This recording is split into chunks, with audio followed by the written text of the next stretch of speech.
Good morning. Wow, good morning, Val Olson. Can you hear me okay this morning, Val? I can. I'm just working on getting that music to stop. So,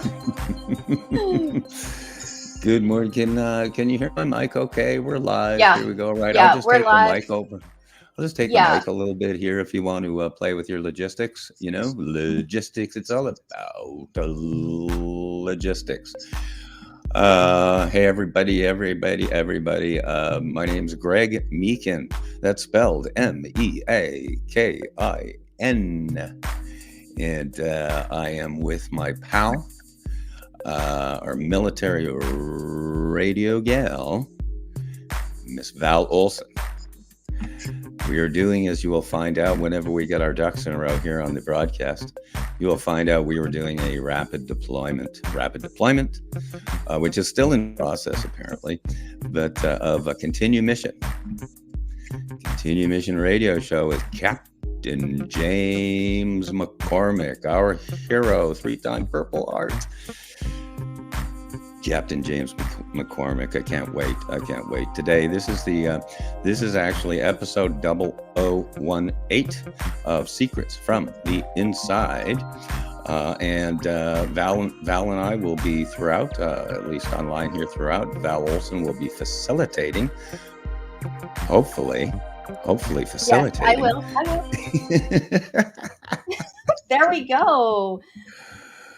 Oh, good morning, Good Val Olson. morning.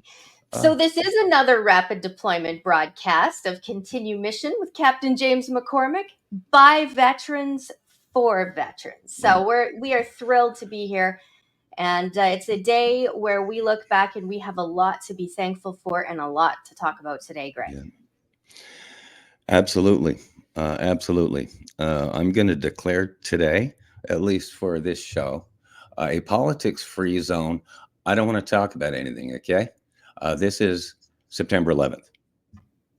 This is September 11th for me. This is September 11th for everybody I know. Everybody I know, Val, knows where they were. Mm-hmm. And I will be asking everybody on this broadcast today, including my friend Mike Russell, who's going to be at the third hour, 11 o'clock. I'm so excited to see Mike Russell. But today is September 11th. I have my story that I'll share once we get the captain on. I know you have your story, and I know the captain has a story, because you know what? He fought in 2 wars after that. 2 wars. And was shot 3 times post 9/11. So I'm very much looking forward to Captain James parachuting in whenever Captain James is available. He parachutes in. He can parachute in, parachute out. This indeed is called rapid deployment. What's fun, Val? This is the umpteenth show we've all done together, you, me, and Captain James. And indeed, we've done Continue Mission on his Friday evening show. You and I have co-hosted solo Continue Mission, and we've been, of course, multi-times invited as guests on. So that's our first hour. But so today is September 11th. I'll tell my story. You'll tell your story, Val. And we have there's no way we can get to everything today. There's so much to cover. So much to cover. But all we need to cover will be covered. Secrets from the, I want to just do some housekeeping real quick. I'm going to jump in and give our guests a good morning and a welcome wherever you are joining from. I know we have a lot of international guests, so we just want to give you a minute just to strap yourselves in and enjoy the show today. Secrets from the Inside is an online radio network and the 35-year brand of author Greg Meakin. Greg is the producer, the host, the guest, the booker, the post-production guy, and yes, the sales and marketing guy. So, Greg, for those that are joining that maybe don't know anything about you, let's start with you are an author and where we can find your work.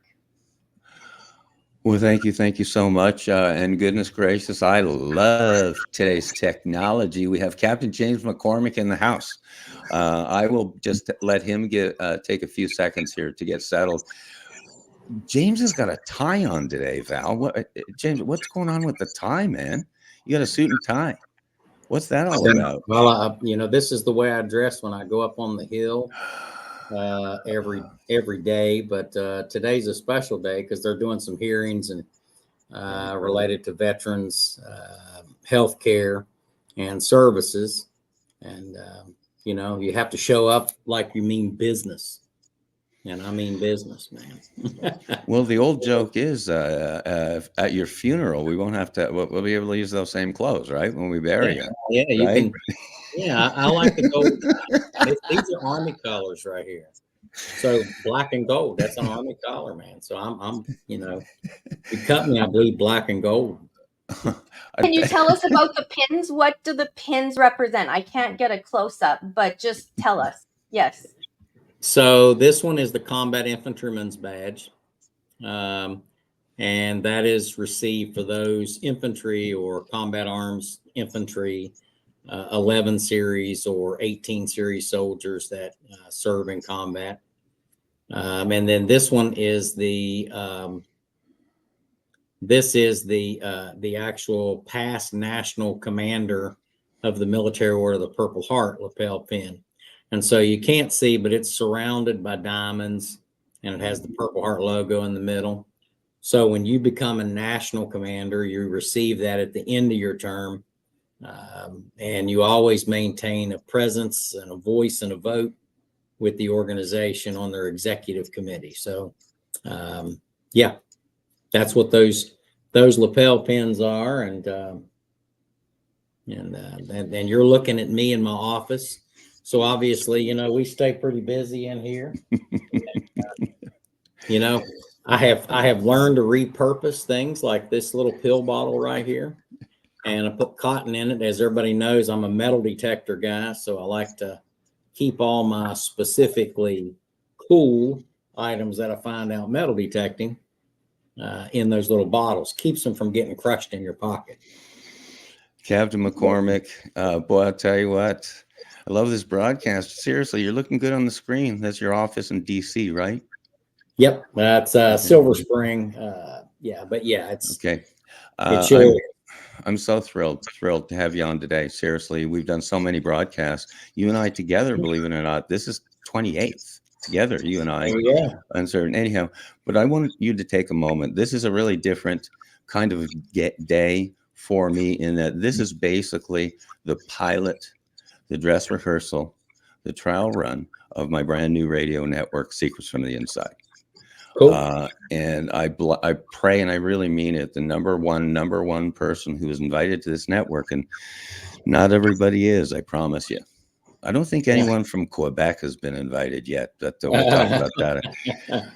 But you were, other than my pal, Miss Val, you were the number one person invited.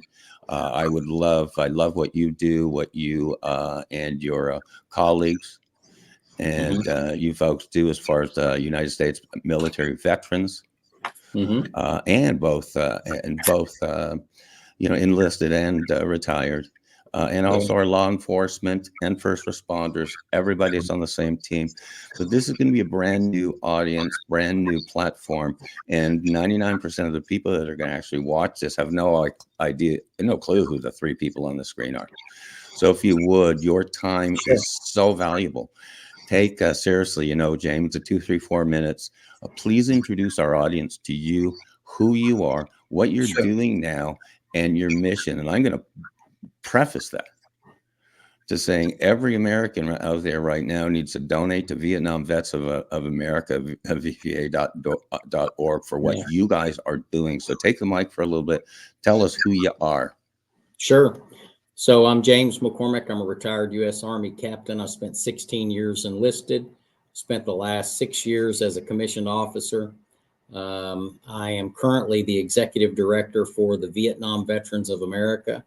And as you can tell, I'm not a Vietnam veteran, although I am starting to get some gray up here. I am a retired U.S. Army veteran, served in Operation Desert Shield, Desert Storm, and also Operation Iraqi Freedom. Was the executive officer and became the commanding officer of a very storied unit called the 518th Combat Gun Truck Company. It's one of the first combat gun truck units that did specific convoy security that was formed as a unit. Now, a lot of people did convoy security, but this was the first provisional unit that was formed with that specific mission. And we did that with the help of a lot of Vietnam veterans who ran gun truck missions in Vietnam. And I tell you, with my dad being a Vietnam veteran, I've always had this, connection. But one thing that I want to say is that, today as we're filming, this is 9/11/2024, 23 years after that fateful day. And so to all those that we lost that day, the 3,000 plus Americans and the thousands that have died since because of exposure issues related to, the fires and the, and the chemicals and all of that occurred after, in the years and the months after that. I want to say that we need to really take some time today and honor those sacrifices. And probably the best way to honor those sacrifices. And I tell people that come up to me and thank me for my service. I am a combat wounded veteran. My response is the best way to thank me is to become the citizen that makes every drop of blood that I spilled worth it, and that everybody else spilled worth it. So if you can do that by becoming a citizen that is based on the foundations of liberty and freedom, but also a citizen that respects the law, that upholds the law, that has a level of civility and doesn't just run around acting like a jackass. All of these things that we deal with on a day-to-day basis, totally unnecessary in some cases. We can become a better country if we all work together. To truly make it a better place for all. So that's the one thing that I say. And then serving as the executive director for the Vietnam Veterans of America is absolutely one of the most honorable positions that I've had the pleasure of being involved in. Right now, we're currently working on 42 pieces of legislation. And unfortunately, what you see on the Hill, even today, on this most hallowed day, we have people on the Hill arguing about nickels, dimes, and pennies and budgets and everything else. And we have veterans organizations. There's a group that sometimes they work together, sometimes they don't. So we at Vietnam Veterans of America, their saying is that never again shall one generation of veterans abandon another, because if any group of people, any generation got abandoned, it was that generation. I watched my dad go through that transition when he came home. But more importantly, I watch it now, and I see the intentional, it's not almost, it is an intentional effort to kind of squeeze out that generation. But I got news for these folks. These guys and gals are not going anywhere anytime soon. They represent, the Vietnam generation alone represents over 37% of the veteran population alive today. Wow. You're talking 6.5 million veterans that fall within, that served between 1955 and 1975. Those are considered Vietnam veterans, Vietnam era veterans. Same way with World War II. World War II from 1941 to 1945, there was a period of service that, there were millions of Americans that represented that. Now they are starting to die off because of the aging process, but there's still a lot of World War II veterans that are alive out there. So I want you to just take a look at the advancement of medicine. We're going to continue to see Vietnam veterans for the next 30 years.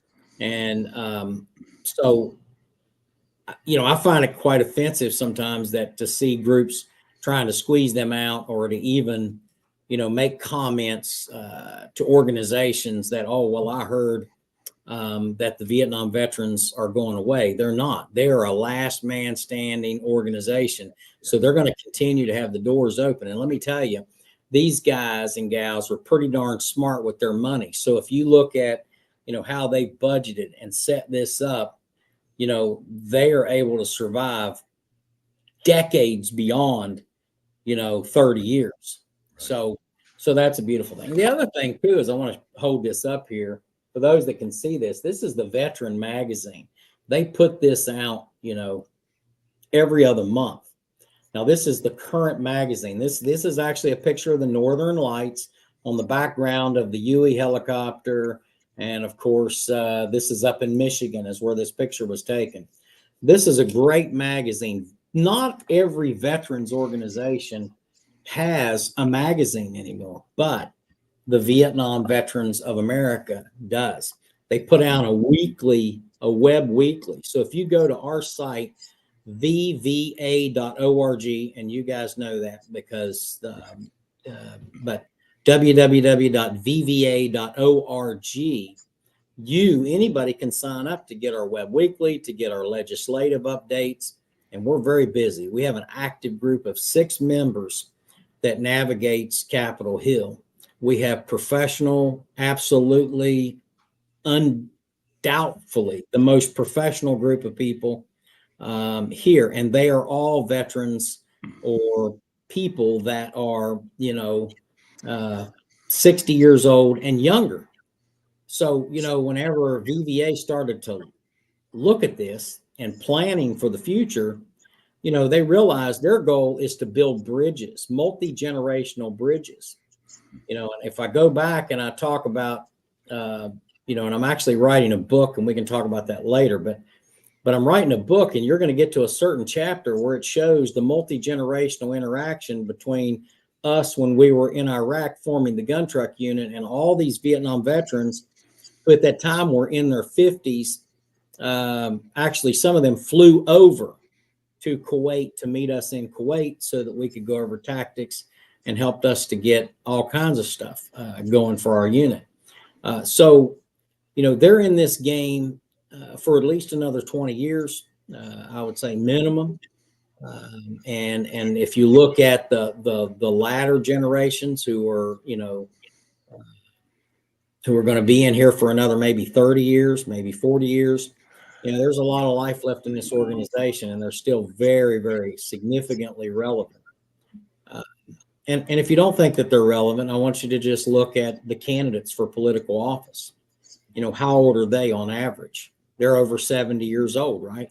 And we still vote for them and say, hey, we're going to bring these people in and to be president or senator or congressman. Think the same way towards those Vietnam veterans, because a lot of those guys are in really good shape, and they are definitely in it to win it. Captain, I have a quick question for you. Sure. I can listen to you, as you know, around a campfire all day, just your bio. If I get emotional today on this show, because I almost kind of did, told about that you were shot up in Iraq. I mean, we've talked a lot, and I had one. You held up Veteran magazine. Yeah, I'm very impressed with that. I want to bring that up. Beautiful. I love to. I'll tell you what. There's publishing, and then there's beautiful publishing. Okay, but I want to bring this up because that is a real rarity. It's rarity for people to do stuff in the printed word right now. It's just not cost efficient. But it reminded me, when you held that up, it reminded me of Stars and Stripes magazine. Yeah. And what people don't know, Stars and Stripes for decades and decades was the military newspaper. It still is. I want your comments on that. But what people don't know, or a little trivia of the day, is, do people remember the movie Full Metal Jacket? Imagine that. It was all around Joker. He was a reporter, an investigative journalist for Stars and Stripes magazine. Yeah. And so it's odd. People wouldn't think of Full Metal Jacket as a journalism movie, but what people don't realize is all of the dialogue in the movie was what he ended up writing in the actual article. Comments on just the concept, Stars and Stripes, what it meant to us, kind of like what the what the USO, what they used to do overseas and stuff. Make a comment on journalism, Stars and Stripes in there, and they are still around, I know, but please comment on that, Captain. Yeah, we actually just had an article in Stars and Stripes talking about a bill that we're working on called the Molly Loomis bill. And Molly Loomis is a daughter of a Vietnam veteran who's suffering from spina bifida. And it was a late onset of spina bifida directly related to her father's exposure to Agent Orange. And the article was basically talking about the legislative process, and what we're trying to do is to get the kids of these veterans. Let me tell you, Stars and Stripes took this article when nobody else wanted to take it. I mean, they've got, you've got media, and then you've got social media, and then you've got actual journalists that do give a damn about this country and do give a damn about the people. That's the thing about VVA as well. So as we're working with these folks through Moki Porter is our communications director, and you all have spoke virtually with Moki, and we were just on the radio show out in Reno, Nevada together. She's brilliant. She does great work. She does great work, James. Oh my God. Yeah. Listen, let me tell you something. I learn something new about Moki every day. But what I've learned most is that she's one of those who will peel the onion back. She asks a lot of questions. She writes a lot of things down. She researches before she opens up her mouth, which is something that not many people do nowadays. And I think that what she represents is a genuine investigative reporter, a genuine communications director that really is looking at, how do we fix things? How do we really, everybody wants to throw around, how they want to do this, make things better or whatever. But really, who's doing that? The media has an opportunity, and Stars and Stripes took a jab at that. And I think that they do a good job at that on the most part. But on this specific case, they hit this great with the Molly Loomis bill. Molly Loomis bill was brought forth by Senator John Tester, and supported by Marco Rubio. Imagine that, Tester and Rubio, two senators on opposite sides of the political spectrum. They came together because both of them said, you know what, this is the right thing to do. We need to start testing the kids and the grandkids of these Vietnam veterans who were exposed to Agent Orange.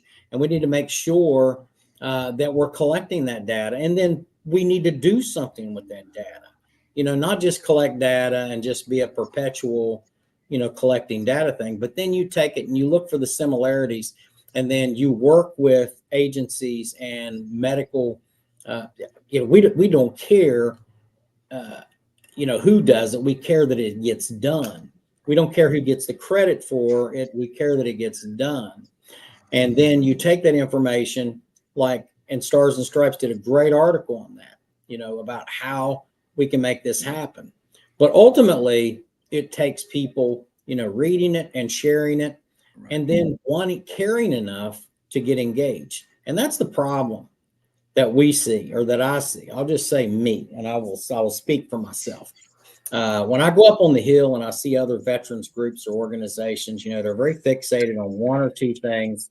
Sorry about that, guys. They're very fixated on one or two things, and they lose sight of what's collectively the best thing to do for all veterans. And it's like, well, it's all post 9/11. And I'm like, well, I'm a post 9/11 veteran, so I guess I could just jump on the bandwagon and say it helps me. But I refuse to let America continue to shit on this generation that came home from Vietnam. If you want to talk about the greatest generation, yes, World War II was a great generation. But let's talk about these guys that took off and went to Vietnam in an unpopular war. They had all kinds of opportunities. They could have escaped to Canada. They could have ran away. And then you look at guys like Rocky Blyer, man. Rocky Bleier, professional football player, could have said, you know what, I think I'll just set it out. I'll set this war out, go in the National Guard, or do this or do that, or get a deferment. He didn't do that. What Rocky Bleier did was, when he was asked about the deferment, he looked at the gentleman and he says, is that what you do for every American kid? Do you just give them the opportunity to get a deferment? Why am I? Because I'm a football player? No, I'm going to go to Vietnam. And he volunteered to go and serve in the Army, served in the infantry, was an M79 grenade launcher, was a grunt on the ground. Right. Went to Vietnam and got wounded and came back, and then went and played in 5 Super Bowls. So, you know, I think there's no greater story about Vietnam veterans than stories like that. But then you take the day-to-day veterans. Get back to your Stars and Stripes piece, okay? So many stories about these folks are in Stars and Stripes. If you go and you look at Stars and Stripes up online, you can find old stories like this. But what I want to do is, I'm hoping that some of the younger veterans are going to listen to this and they're going to say, you know, pay attention to this, because we need to tell those stories. And we, this generation now, you know, I'm 56 now. So, you know, I'm at the latter part of that Iraq war generation. Most of them are in their late 20s and 30s. Right. You know, my son served over there. I had 2 sons that went over there, and they get it, because what we need to do is we need to build bridges between these generations. We need to talk about, you really want to talk about the greatest generation. Let's talk about those group of kids that whose father served in World War II, who were drafted or who joined. Most of them actually joined and volunteered to go to Vietnam to serve their country, and then came back to an ungrateful nation, and came back to horrible VA medical centers that were a damn nightmare. It was more like something out of a Frankenstein movie than it was out of something that we have now. So we have a lot better services now than we ever had. But it's because these guys and these gals came home, and it wasn't all just about me with them. They started to advocate. They started to get really active, because they couldn't join the VFW or the American Legion in many places. And so I can tell you countless stories where Vietnam veterans were not welcome in local VFWs and American Legions, because they didn't feel that their war qualified as a war. And, you know, that's a story that needs to be told. Right. That's a story that needs to be told. And the VFW and the American Legion today, especially the Vietnam veterans that are members of those organizations, you have an obligation to tell that story as well, and to show how you have fixed that, so that we still don't have that. Because every now and then we see that raising its ugly head in local posts, you know, because I have friends that are Iraq and Desert Storm veterans, and maybe they served in Somalia or different places like that. And, you know, they don't always feel welcome in these posts either. And, you know, and that's bullshit. We need to come together as one. And, you know, I don't mean to make this long and drawn out, but I'm up here all the time, and I see the obstinance, and I see the Right.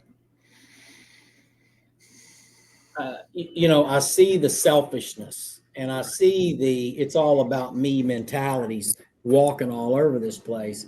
And it's not everybody. Believe me, we've got some elected officials that are wonderful, great people, and we're going to work with them. But we have some people that are also all about, you know, how do I keep my, you know, $250,000 a year job, and everything else is just kind of, it's not that important to them.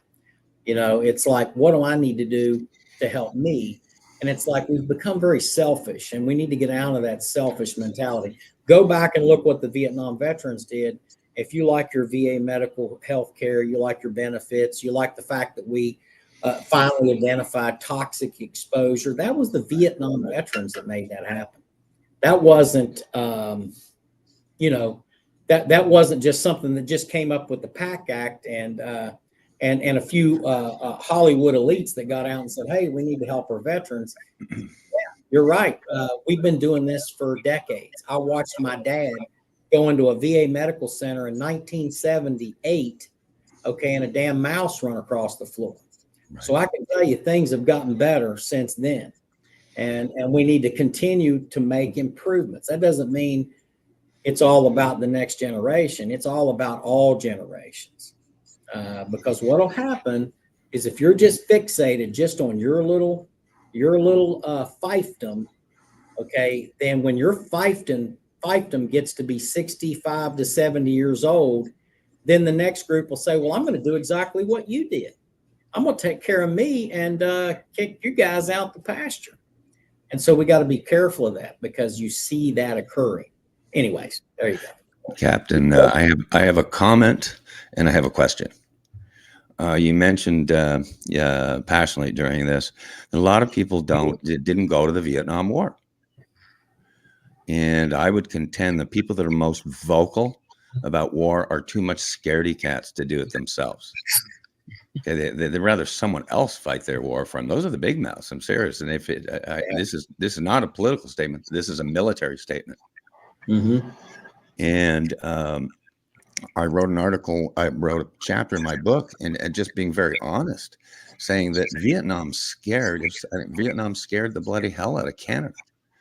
And I lived with so many draft dodgers in Montreal. You know that, Captain. Yeah, I mean, McGill University, I think it was 3/4 American guys, like 18 and a half years old, right? Everyone's going to be doctors. But my comment here is about, because you also mentioned generations. Number one, is there a courage/cowardice element about today's kids? We'll talk about a lot about that, but is there courage, cowardice? And because I've also heard Sheriff Mark Lamb said millennials, God love them, and some of the Gen Zs are some of the most ferocious warriors out there. Comment on that. A comment on that. Yeah, I don't think that there's a lack of courage. I think that what we're experiencing is people have become self-absorbed. So if there's anything that COVID did, is anytime you have a big thing like that, let's just say, it's the island mentality. Okay. There's a show, everybody's on the island and it's survival and they peer review everybody out. But ultimately one person wants to be the winner. Okay. And they'll do anything they can to kick everybody else off the boat. And I think that it's not so much a lack of courage as it is a lack of selflessness. So we need to teach, and look, and I don't blame it. I'm writing a book and I talk about, courage under fire. And I talk about, not everybody's meant to stand up and go toe to toe with the enemy. I mean, it's a scary thing. It really is, to come face to face with your enemy who is wanting to kill you. And your only response is you have to kill them before they kill you, or you have to shoot them before they shoot you. And that's really a terrible place to be in your life. But we also see it not just with warfare, but we see it in interacting on things that are important, like this Molly Loomis bill, like legislative priorities. Well, I don't want to get involved because it really doesn't affect me. Social Security is not a big deal for me because I'm not collecting Social Security. I'm pretty good. I can go to college for free. I don't need this. I don't need that. So it really doesn't affect me. And it kind of reminds me of that old poem. You know what I mean? That was when they came for the Jew, I didn't speak up because it didn't affect me. When they came for the gypsy, I didn't speak up because it didn't affect me. When they came for the homosexuals and they carried them off, or the people that didn't stand with the party, well, that didn't affect me.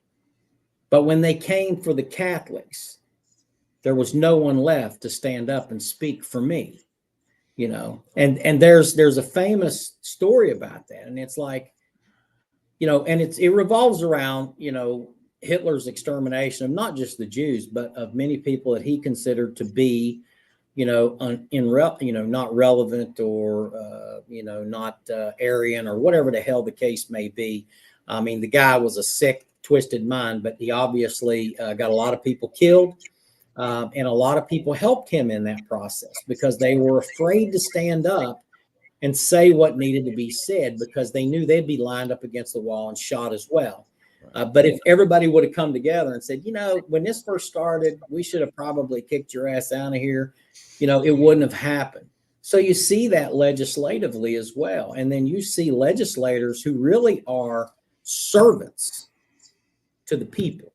An elected official is a servant to the people that elected them. They come up here and they get rock star status, you know what I mean? And it's like, no, you're the servant. You come and you beg me and you grovel, and whoever grovels the most, or whoever, will throw their buddy, kick their buddy off the bus or throw them under the bus, or whoever gives me the most money in my campaign, that's the person we're going to help. And it's like, you know what? We don't play that game here. So what we do is we realize we got 6.5 million Vietnam era veterans. We also have another, I think it's 9 million veterans that are out there. And out of that 6.5 and 9 million, probably about 11 million, I can probably get to work together.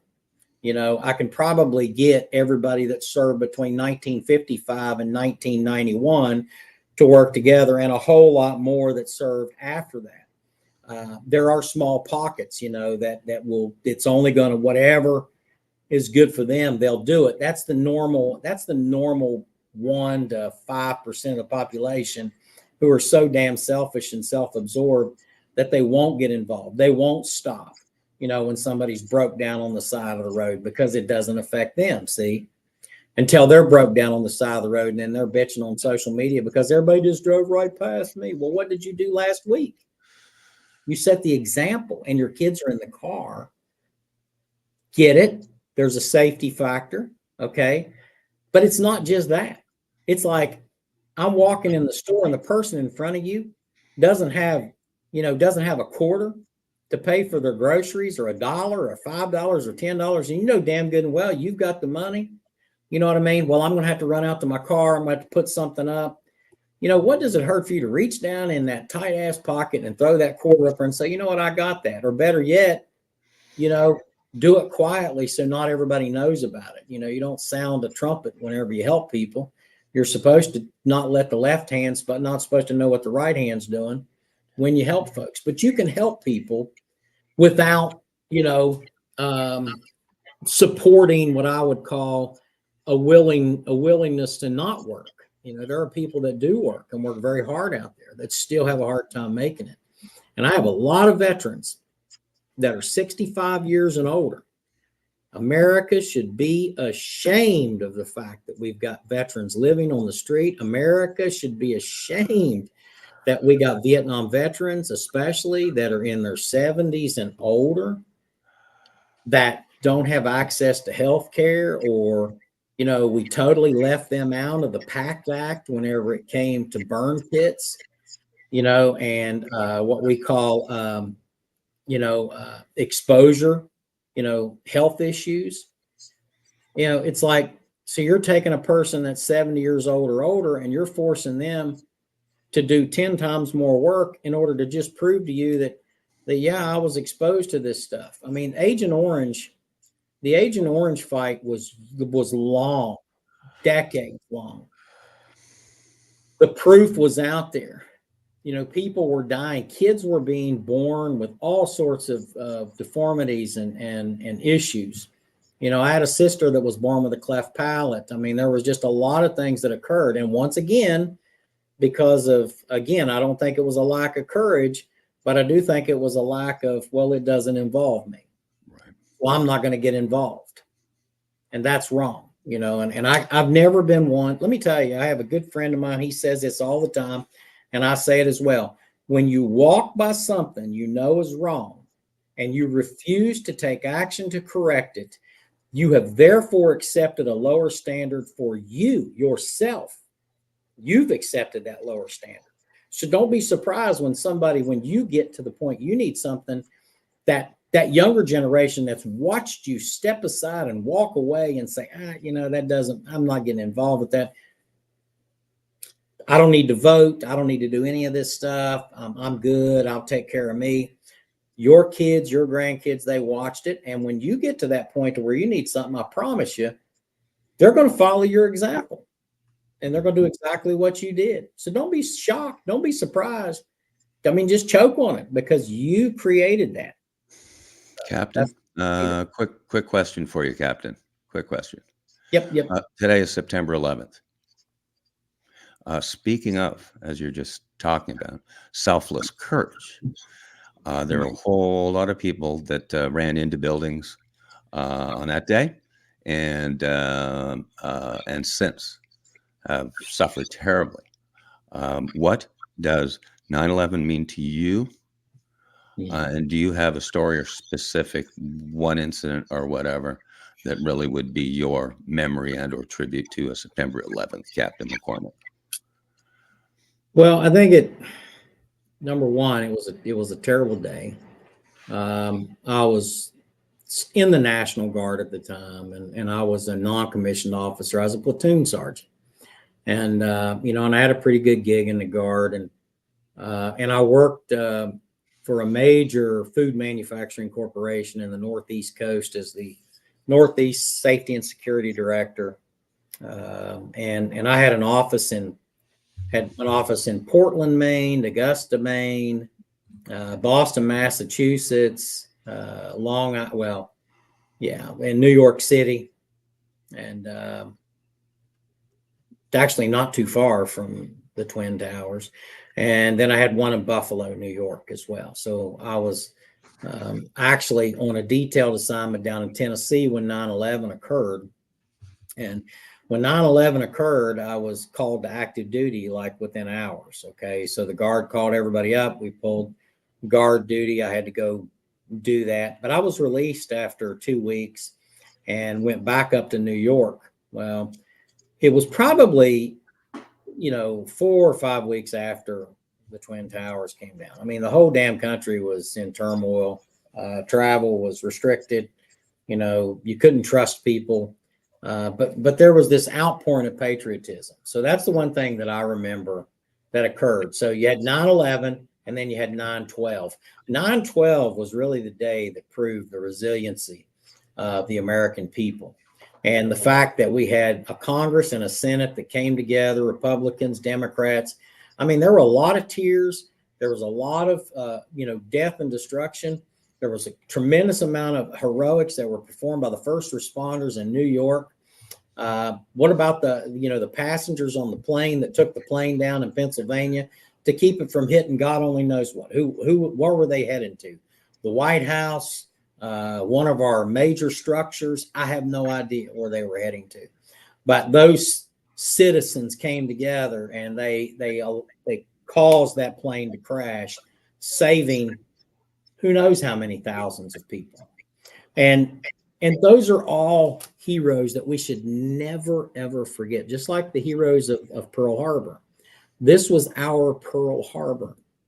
But about 4 weeks after that, give or take a few days, I had to go into New York City to the office and to check on a cold storage warehouse that had some damage. And it was like 5 blocks away from the Twin Tower. But I'm telling you, stuff flew from that impact and from that explosion, for miles. It just, stuff flew everywhere. There was dust, there was dirt, but what I remember coming into New York City, everybody saw it on the TV, but seeing it firsthand, I remember seeing all these posters of missing people. I mean, there were so many people that it took them months, and some people they never found because they just evaporated, because of the extreme heat. And people were prayerful and hopeful. Maybe they got blown from the wreckage and they got a head injury and they were going down into, because there's a big homeless group in New York City, and they were going and looking for their loved ones. Maybe they got a head injury and they forgot who they were and they just kind of absorbed into the society. And there was hope that some of them would be found, alive underneath the rubble.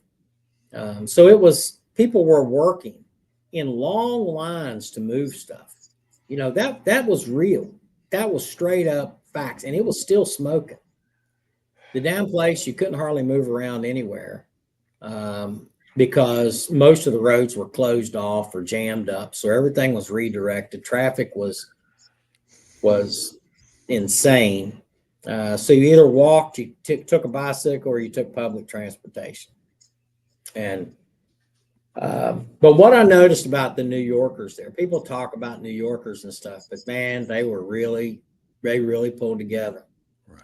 And people were civil to one another. That was the big thing that I saw, was a level of civility and compassion, neighbor to neighbor. They truly embraced the whole term, love thy neighbor. And they came together and they worked together. But for me, going in and seeing that firsthand, and, you know, talking to a lady whose husband that was still missing, you know, she worked for the company and she came into work because, you know, I think that she had come to the realization by that time that he was never coming out. And, you know, and they did recover his body. He was one of the ones that was in one of the fire trucks, one of the last ones that they were able to get out. But that experience, I went and I really looked down over my office, out over the city, and I thought, my God, I don't need to be here. You know, I need to, and I volunteered. And what I did is I left an $80,000 a year job in 2001, and I took a $38,000 a year job as a second lieutenant in the Army, took a commission and volunteered to go on active duty, and eventually went over to Iraq and you know, got wounded. You know, faith restored is basically the gist of this book that I'm writing. But it took me 23 years to get back on my feet after 9/11, because I lost a lot of things. You know, I lost some friends. I lost, you know, a job, willingly gave it up because I felt like that's where I needed to be. And I did, and I went and I volunteered and I served like several other people did, many people did. But ultimately, you know, I was divorced, lost the family, lost my truck, lost my job, lost my house, lost everything, man. And went and fought in the war, and came back after, you know, being gone from basically 2001 to, you know, to 2005. And met my wife that I'm married to now. We've been married for 20, you know, almost 20 years. Ended up getting custody of all of my kids. We had 2 kids together. Went through some rough patches, you know what I mean, along the way. But now God's fully restored me, you know, to where it's like I have a great job. And not only do I have a great job, I think that all of those hurdles were designed to put me right where I need to be right now. Because nothing you can do, or nothing that I see here on Capitol Hill, is a shock to me, or is it going to stop me? Because if 3 AK-47 bullets and a roadside bomb blast didn't stop me, I promise you, you know, some politicians or some greasy ass lobbyists aren't going to stop me either. You know what I mean? From accomplishing the mission, and that's taking care of these veterans and making sure that we're doing the right thing by them, especially our Vietnam generation, but more importantly, building the bridge between the generations, because that's what these folks want. So as we look at 9/11, and I look at everything that I've went through and everything that others have went through, here we are 23 years later, and we're starting to slide back into this downward cycle. We've forgotten what put us to 9/11. And we've become a selfish, not all, but we've become pretty selfish in some areas. And I think that, you know, God has puts people in the right place at the right time. And that's why I'm here, is to try to pull together, you know, being in the position where I can actually impact and influence things. But the building up of relationships among Americans to where we can just have a dang civil conversation again. You know, I don't think we have to worry about terrorists destroying us. No, Captain, house divided, right? We're real divided right now. No, No politics here, but it's been on my heart to ask you. Again, no politics. A person that I remember really clearly during 9/11 was a gentleman on a bullhorn, President George W. Bush. I Yeah. say this because I always know you have inside scoop. You have secrets from the inside. You know George W. Bush personally, etc. I I would do. like I'm actually going down to see him in October. you take as long as you want here, Captain. Remember, we've got another hour if it needs to spill over. If you really want to share stuff today, it's all you. Well, I want to talk about George I W. would Bush. love to, but I am going to have to pop smoke in about 10 minutes. But you caught me in the middle of the workday, man. So it's like, Pop smoke. Do all of those Washington D.C. lobbyists say words like that? Pop smoke. Do some they of say them that? do now. No, they don't understand what that means. So I explain that to them. You know, it's like, well, what does that mean, pop smoke? I said, well, I popped red smoke with the smoke grenade to let the helicopters know where to fly in. Number one, it's a hot LZ. Number two, I got wounded on the ground. And I did that a lot in Iraq. And then I used yellow smoke when we got attacked by the enemy. I would throw it in the direction and I would tell all my soldiers, shoot towards the yellow smoke because that's where the enemy fire is coming from. And then, of course, we had white smoke to cover our movement, to cover and concealment. And then we had violet smoke. Violet smoke was a ceasefire thing. And then I had flares and different things. But pop smoke, we would do that as well. We would pop smoke whenever it was time for us to get out of an area, because sometimes you can stay a place too long.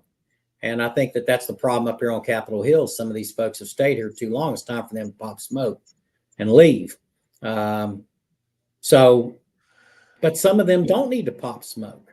George W. Bush. Very effective. George W. Bush. George W. Bush. Tell me, especially with 9/11, just you know him. You tell the audience stuff that no one's heard. Tell them secrets from the inside. But I have my whole side story there. But please talk about that, especially where it relates to 9/11. George W. Bush catches a lot of flack about the war in Iraq, and but I don't think anybody galvanized the nation any better. When you look at George W. Bush, you can compare him to Franklin Delano Roosevelt.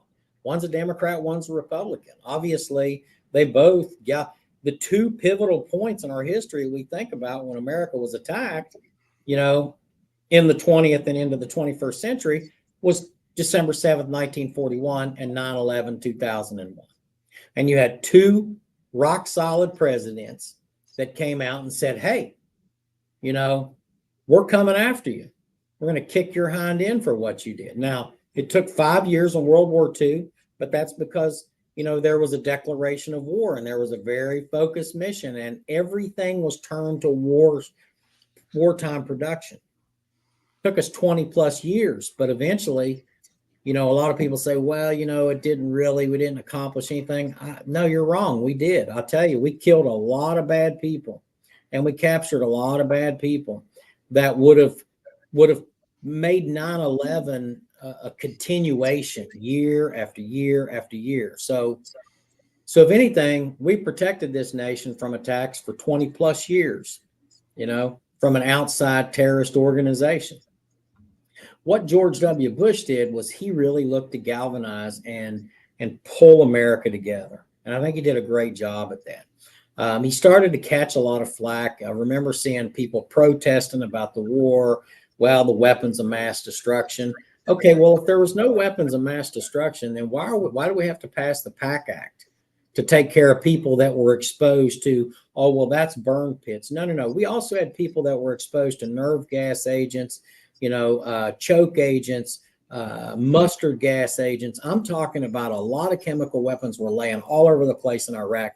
And we're just waiting for that terrorist group known as Al Qaeda to get a hold of and to use it to set off dirty bombs, a chemical dirty bomb in any city or any state that they wanted to. So I know people that were wounded by chemical laced, improvised explosive devices. And look, I'm going to tell you, there were a lot of weapons of mass destruction. You want to talk about, the access, how close that Iraq was to a nuclear bomb or radiation, that they could have really did the real dirty bomb, the suitcase bomb that you could take in, and all you need is some radioactive material placed in the right place. So there was an issue there. But more importantly, there was a willingness from an organization that fell under Saddam Hussein, a cruel, sadistic dictator that murdered thousands and thousands of people, if not millions. We will never know the total numbers. I was there when they uncovered massive graves in southern Iraq, massive graves. And let me tell you, graves, they killed men, women, kids. You ever seen a child skull, what that looks like? I have. I've seen what one looks like that's been smashed by, it looked like somebody either shot it or they busted it up with the butt of a rifle. So that's the kind of people that we were dealing with. And to think for someone to be so asinine that they would think that they wouldn't give those chemical weapons that they were hoarding and some of the nuclear stuff that they had to a group like Al-Qaeda or ISIS or whoever the hell else, Hamas, you name it, Iran, you know what I mean? Even though Iran and Iraq had the war, there was in some areas in Iraq, there was a working with the terrorists. We dealt with the Cuds, their special forces. We shot a lot of those damn people when they came in there, because they faced a formidable enemy, because George W. Bush, our president, said, this guy's a bad guy.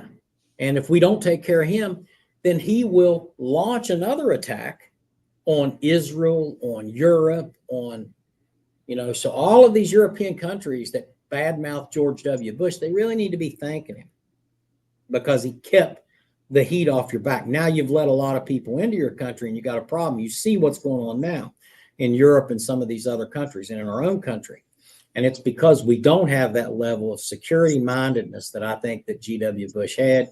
And I got to meet him after I came home in Morgantown, spent quite a bit of time talking to him one-on-one. Was mentioned in his 4th of July speech in Morgantown, West Virginia in 2005. And I'm very proud of that fact. 4th of July, 2005, I got to meet the president, and I'm going back down in October. I won't say exactly when I'm going to be traveling, but sometime in October, I'm going to head down and I'm going to be at his facility there, his presidential library, and we're gonna have a chat again, So 20 years later. I'm going to jump in here. I'm going to jump in just to let you guys know. I want to keep Captain James on schedule. We have about 4 minutes, and this is another rapid deployment broadcast of Continue Mission with Captain James McCormick by veterans for veterans. So, James, can you tell us before you have to parachute out? I want to go back and recognize that it is Toxic Exposure Month. That's what September is all about, and that, and also our dear veterans, they played a big part when you returned from deployment. What was that like for you on your journey? Faith restored is what you're talking about, but what did they do specifically when they were waiting for you when you returned home? Let me tell you, there was never a tarmac or any place that I ever come home from that there wasn't a group of Vietnam veterans that were there to welcome us home. And they said, we want to give you the welcome home and make sure nobody's going to rain on your parade like was done to us. So they really, every younger generation, even to this day, when they get deployed, when my sons got deployed, when they came home, the Vietnam Veterans of America had tables set up, had groups set up. They were there to support them, help us. So I often think about that, because it's like, they could have easily just stayed home. When you get to be at a certain point in your life and you think, about all of this crap that you've been through, why would you want to do anything? Well, they saw beyond what happened to them and they said, you know what, we're going to do the right thing. And they're still doing the right thing by us. And they're trying very hard to pull together groups of veterans so that we actually work together and do the right thing. So it's an honor to be part of this organization and to be able to work with the generation that was always there with the hand out, a hug, and always helped me when I came home. And they help me to this day, because every now and then I still, you still suffer from the effects of post-traumatic stress. And, people say, well, do you feel bad about I don't feel bad about shooting any of the bad guys. I'm just going to just straight up tell you all that right now. I don't lose any sleep for that. But what I have a tendency to think about is the kids in Iraq and the future generations, and some of the things that I saw, and things, the crimes that are just committed against just civilians and children in particular, especially little girls. Yeah, I lose some sleep over that, and it pisses me off, to think about it, because it still goes on today, and we need to do a better job at making sure that doesn't happen. And it's happening here in America, by the way.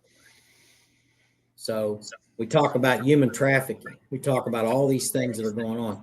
We have kids that go to bed hungry or mistreated, live in a horrific environment, have parents that are both on drugs, and strung out. We got to do a better job. And I don't think we're doing it to the best of our ability. So I think that there's a lot of work to do, not just on the veteran side, but also on the behalf of humanity, for God's sakes, So Captain McCormick, again, you're invited as long as you want to stay. But before we do have you parachute out, please tell me, and please tell me personally and tell our audience here, tell me kind of some final thoughts about Vietnam Vets of America. But I love this. You have like a lifetime membership, like $100, I think, if I remember. Could you take a few minutes and really what they do, boots on the ground, what people will indeed be donating to when they become members? Take a minute. Oh, wow. Yeah, absolutely. So everything that you see working around toxic exposure, working around legislative efforts, helping veterans, aging population of veterans, if you're lucky, you're going to get old too, everybody, so you really want to have, especially if you're a veteran, you want to have resources that are going to be able to help you when you hit 55 and older, because life changes significantly. So they do have those emphasis. The other thing that they really do extremely well is they're looking out for the future generations. So this is the only organization that's reached out and sent a letter to the Department of Defense asking them, demanding that they do an investigation into their current policies. And so we just passed a bill to take care of people because of burn pits. Yet the Department of Defense still has a policy where they burn stuff. Nothing's changed, folks. So you're going to have future issues. They also, the Vietnam Veterans of America, are the only ones that sent a letter to the Department of the Navy wanting to know about their water purification systems on their ships, because they don't want to see their grandchildren and great-grandchildren and generations after, continuously be drinking water that's going to come back, oh, well, it was full of PFAS, or, oh, well, we've got another Camp Lejeune. We have to do things. And the sad thing is that we have the technology to do it right now, but we don't have the will to go and to do the transitions, and it's going to cost some money to do that. But I played football for a great guy. He was hard on me, Coach Leon McCoy, and I used to run you to death, when I was a kid playing football. I talked to a friend of mine I played football with, and he always said, "Look here, guys, you can pay me now or you can pay me later," which meant that you either run these wind sprints and you meet my time, or you will be everyone that you don't meet the time. If you cross that line and it was 1,006 and you didn't make it that 40 yards before he said 1,006, well, guess what? You're going to run an extra one. And sometimes old James would have to run 20 extra, wind sprints at the end of the day. And when people were going home, they said they'd look and they'd see 3 or 4 of us out there continuously running. So you have to pay them now, or you're going to pay them later. You pay them later, and it's really bad, because some of these people have. So let's say they have 3 or 4 kids that have a disability. Does that not create a hardship on America? So now you have to take care of these children that have these disabilities. And what a sad thing to know that you sit in your recliner right now and you could have done something to prevent that in the future. How sad should that make you feel that you decided, it's just the Vietnam veteran sending a letter. We're not going to look at our water purification system. We're not going to change anything. We're the Department of Defense. We can do what we want to do. Or we're the VA. We can do what we want to do. And there's some bureaucrats that think like that. And they hate guys like me because it's like, I'm not just calling you out. I'm not just trying to be mean here. Okay. What I'm trying to say is God, please talk to the hearts of these people so that they just do the right thing. We can still buy all the bombs and the missiles to kill all the enemy and still project power and do all these things. But there is a total cost of war. When you go to war, you have to take care of those that fight in that war. If not, then you have that generation like you have today. It's not a lack of courage, Greg, that they don't want to join. It's that their grandfathers served in Vietnam and they got Agent Orange. Their dads served in Desert Storm and they got Gulf War syndrome. Their brothers and sisters and elders and sometimes their dads and moms served in Iraqi freedom and Afghanistan, and now they're dealing with burn pits and all kinds of other health issues. So let me think about that. I'm a kid that's 18 years old. I got a 3.5 to 4.0 GPA. College, I can get a scholarship. I do feel a strong sense of patriotism. Look how they treated my grandpa, my dad, and my brothers. Why would you want to join? Okay. They are not dumb. Okay. I don't care how many doodads, how much money you throw into the recruiting budget. I was a recruiter for a while. You know what I mean? It ultimately came down to they talked to veterans who served before. And they said, well, this is what happened to me. The World War II generation, they encourage that patriotism. The Vietnam generation, even to this day, they encourage patriotism. But you're also looking at now, Congress is like, they're, let's not include the Vietnam veterans in this burn pit thing because it's going to cost too much money. Right. Again, that 18-year-old kid's like, when I get to be 65 or 70 years old, you're not going to take care of me.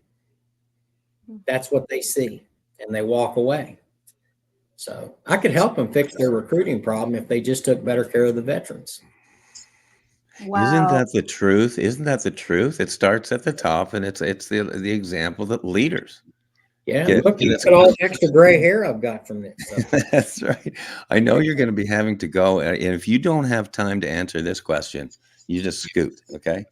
Yeah. But I had one final question because you had stirred my thoughts. Because I will have to pop smoke after this. Okay.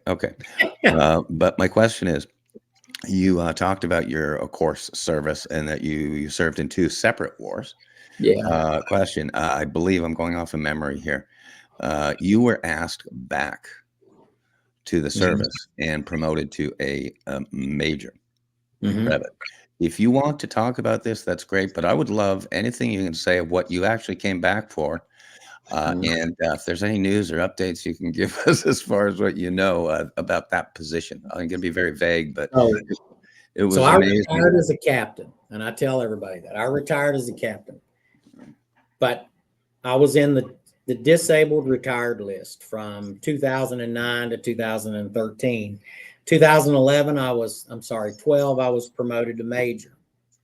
So because I didn't hold it while I was on active duty for at least 2 years or whatever it is, I could not retire as a major. But in 2019, when COVID hit, I was asked to come back and serve as a liaison.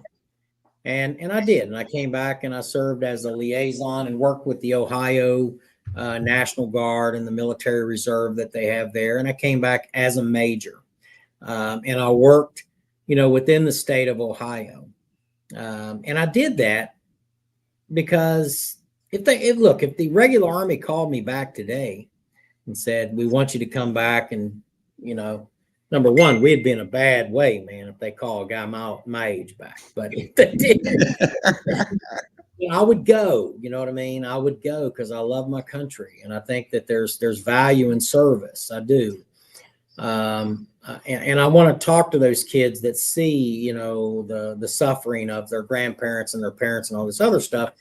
You know, don't let that influence you, because there is great value in serving your country, great value in serving your country. So, and I would serve today if they asked me to come back and serve today. And I know guys that are, you know, older than me, you know, that said they would go back if they were called back. So, yeah, that's what happened with that. And that's it, man. I don't have anything else to say about that one. Boy, I only got about another dozen questions. I could so put you on the spot. People don't know you're a little evasive about that answer, but I worked in military intelligence. Okay, there you go. There you so go. I was an intel guy. Okay, Right. There was a lot of shit going on during COVID, and yeah, I mean, So I'm just going to ask you a question. I'm a drone pilot too. So yeah, there you go. Everybody asks me this, okay? As an We author, froze. publisher, I have a question for you. Hang on, we froze up. Greg, reset. We just froze up. You're back. Go ahead. As you depart, people ask me all the time, because I'm an author and like to analyze these situations. They're real big concern about national security from within. Yeah. From within. And again, you don't have to share whatever you don't want to, but can you comment on, I don't know if the word sleepers, this and that is applicable for a conversation, but are you concerned at all just for national security from within in the next few years? Sure. Yeah, absolutely. I'm concerned in a lot of ways, but best way is to just read about the Trojan horse, the actual real Trojan horse. Read that story, study that story. I mean, read a little bit about, Sun Tzu's Art of War. Why don't you pick up on those books and read that a little bit? And then you'll understand how the enemy thinks and moves and maneuvers. Probably the worst kind of enemy that you can face is one that's driven by religious ideology and or things that, you know, are beyond this world. You know, I mean, they see value in death, you know, whereas we see value in life. And there's a totally different, you know, thought process. You know, it's kind of like, friends talk to me about this. You put the scorpion and the frog together, and the scorpion says, "I won't sting you." And then the scorpion stings the frog and kills, and the frog's dying. He's like, "You stung me." And he's like, "It's my nature to sting you." So we have people that's their nature to do that. They will never agree with you on everything. And I'm not just talking about, you know, radicalized groups, you know, religious zealots or anything like that. I think we can have that same issue with neighbors and with people, because we've become so accustomed to, you know, we closed in our shell during COVID and we took care of ourselves. We became the island mentality. Okay, I'm taking care of me and mine, and I ain't worried about, you know, everybody talks about, you know, what happens when you have an apocalypse or a zombie apocalypse. You know, I hear all this, you know, if you watch that show. Well, watch that show. That's exactly what will happen. People will turn on each other for one cup of water. They will kill you if they need that cup of water. And that's why we really have to work on unity and civility, because it's easier to kill that person if you don't like them going into it. It's harder to do that, and it makes it more advantageous for you to work together if you've already got some pre-civil conversations with each other. And it's like, you know, that's my friend, that's my cousin. I'm not going to do that. But I've seen people turn on their own family. You see it all the time in America, and it's become normalized. And so that I fear more than anything else is that we have to come together more. We have to, again, our faith must be restored. And that's my cue to go, guys. I got to go. I got to pop smoke. Thank you so much, Captain James. Take care, guys. Thank you, Captain. Have a great day. This is another rapid deployment broadcast of Continue Mission with Captain James McCormick by veterans for veterans. And Greg, there is so much to recap on. I want to give you the microphone because I know you have a lot to say. Oh, goodness. No, I'll bet you have quite a bit to say, Val. You've been sitting very quietly, very professionally, facilitating the broadcast. We have done, as I say, we've done so many shows together, and this with Captain James McCormick, this was like old hat for you, me and him. And this is the first, really, there are a lot of people that are going to see him for the first time, and both of us for the first time. I am stunned and amazed whenever I hear him, and we've had shows with Captain McCormick where, I mean, totality, the show was over 3 hours, like 3 hours and 15 minutes. And so I'm thrilled, and I'm so pleased he could be here. I try everything to do to keep him on the air. Do you notice that? Because he's so busy, and it's like Sheriff Mark Lamb, and it's like any of these famous guys. They are running by the seat of their pants.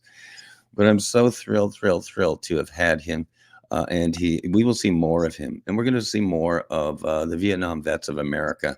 I've told James, and I think you would, I'm sure, jump on board here. I'm fully committed to these guys. And the more you know, the more committed you are. I mean, they just do. You know, when the mission is from the heart and involves the home front, and it's really easy to jump on board. And then you got a leader like this guy, Captain McCormick, and he is, as I call him, a reluctant leader. He'd be the first guy probably to say no. He'd love to just go home back to West Virginia and do whatever they do in West Virginia, and retire and lick his wounds. He's a hurting guy. Very injured guy, is in pain every day, just like many vets.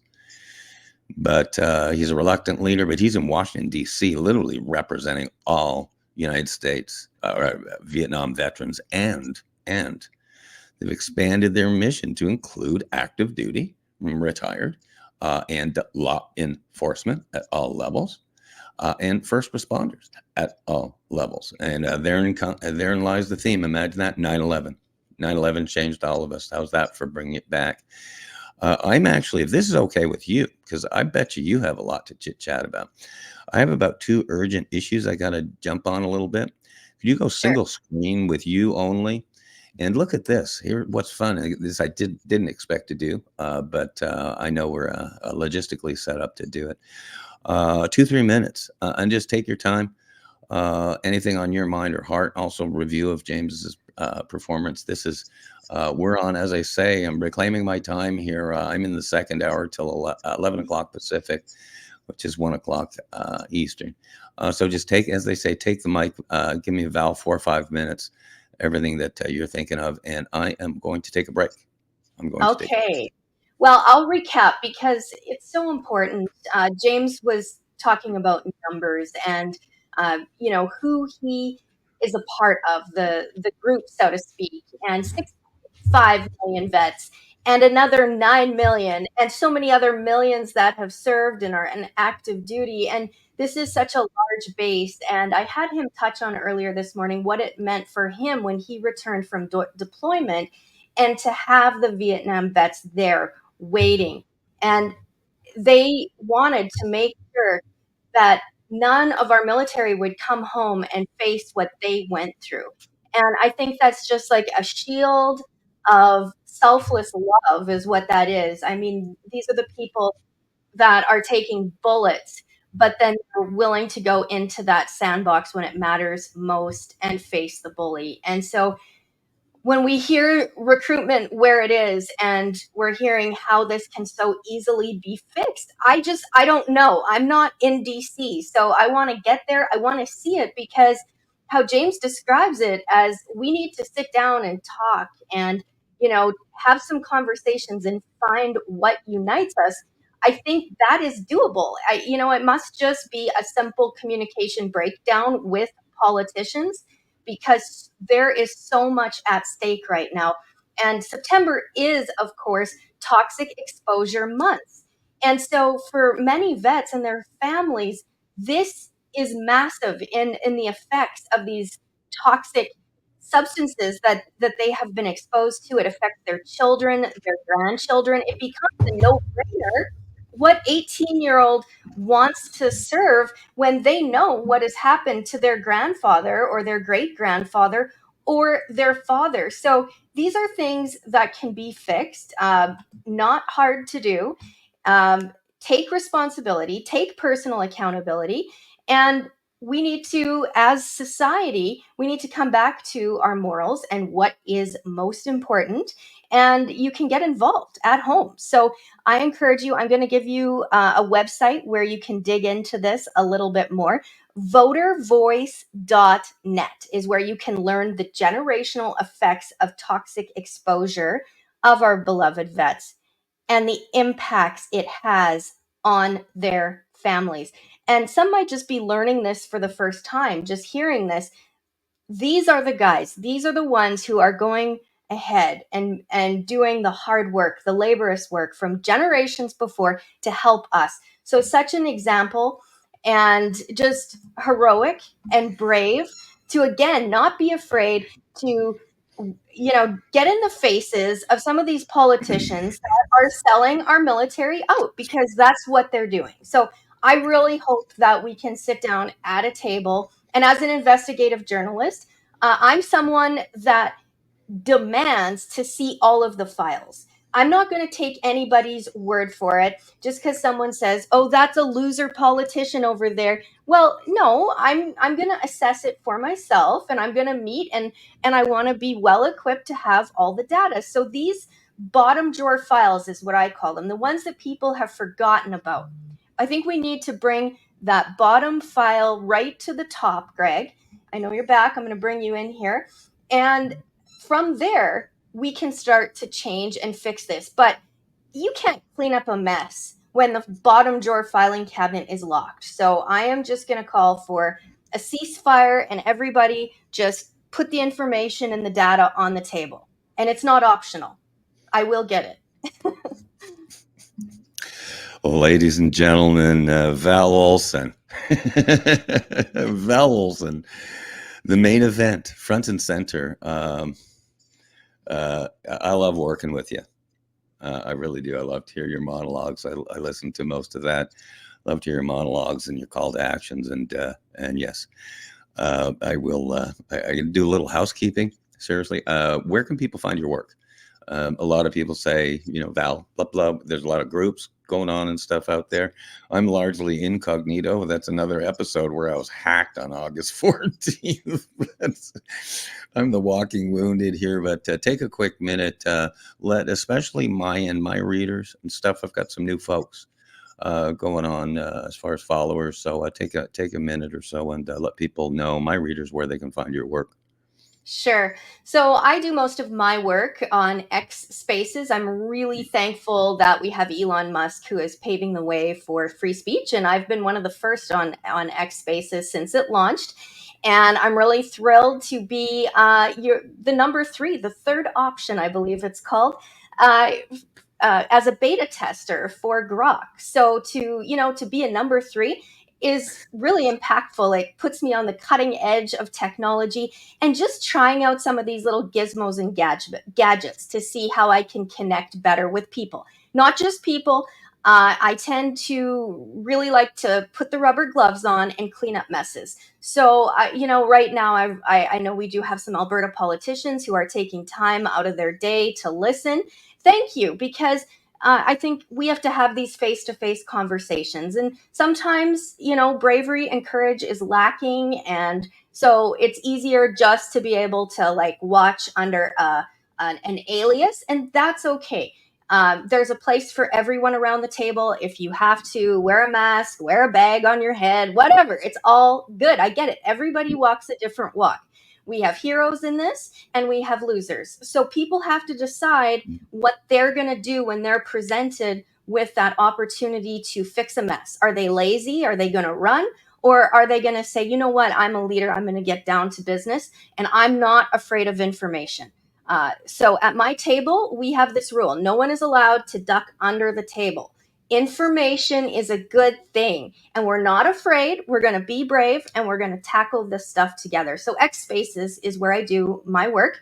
ValOlsonNews.com. You can go there. And Greg, take a minute and plug your YouTube channel, because this is a treasure trove for anybody. I mean, the show is international. We've got listeners all over the world, Yeah. but your YouTube channel is a work of art. So go ahead.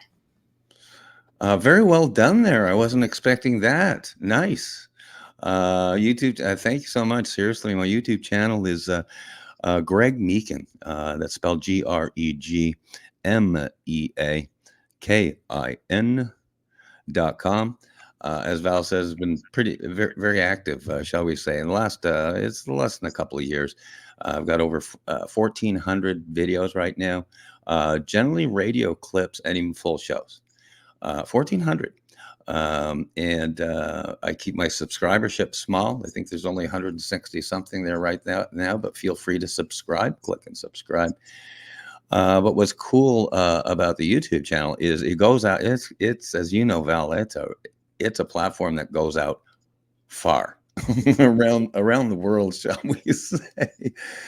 I think last count, I just can't believe technology. I'm an old baby boomer, Val. You remember that? I just can't believe how fancy this technology is, and how quickly you can get around the world.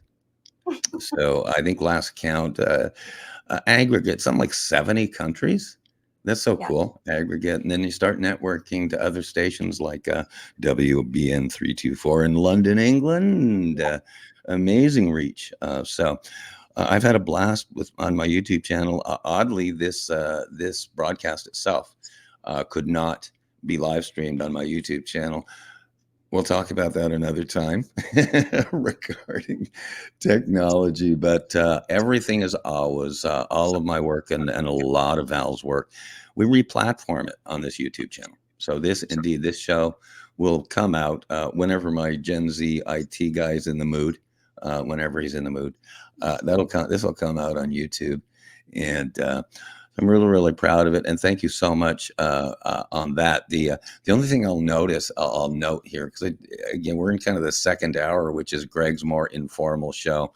It's almost almost half at the hour, and at half an hour from now, at the top of the hour, we got a really special guy coming on. So, but with the fun thing about that YouTube channel and being able to re-platform things so quickly is, here's a few little fun stats. I've had, it's closing on 900,000 impressions on the happy little channel.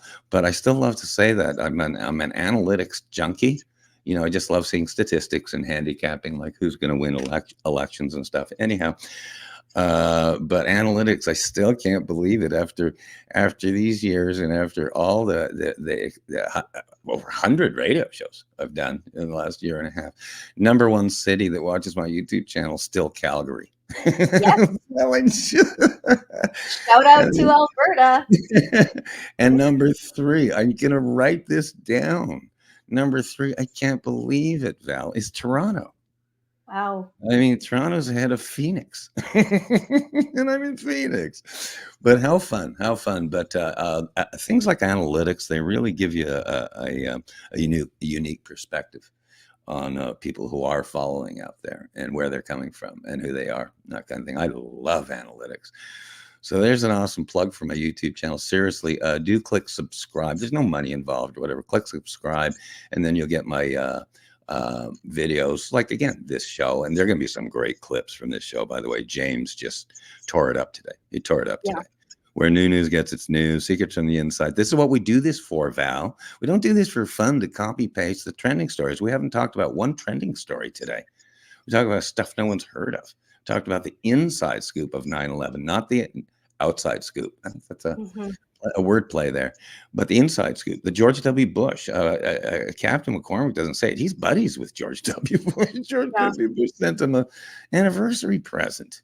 Well, a wedding, I remember a story of what George W. Bush sent him and his wife for a wedding gift. That's one of many presidents, you know, that James is in correspondence and has personal connection and the ability to talk to and discuss. And And so Secrets from the Inside is a brand of yours, Greg, that has been in the making, ready for platforming now. So take a minute and really go into Secrets from the Inside and let our audience know just how big league that Secrets from the Inside is, where it started, where it's going, that kind of stuff. Take your time.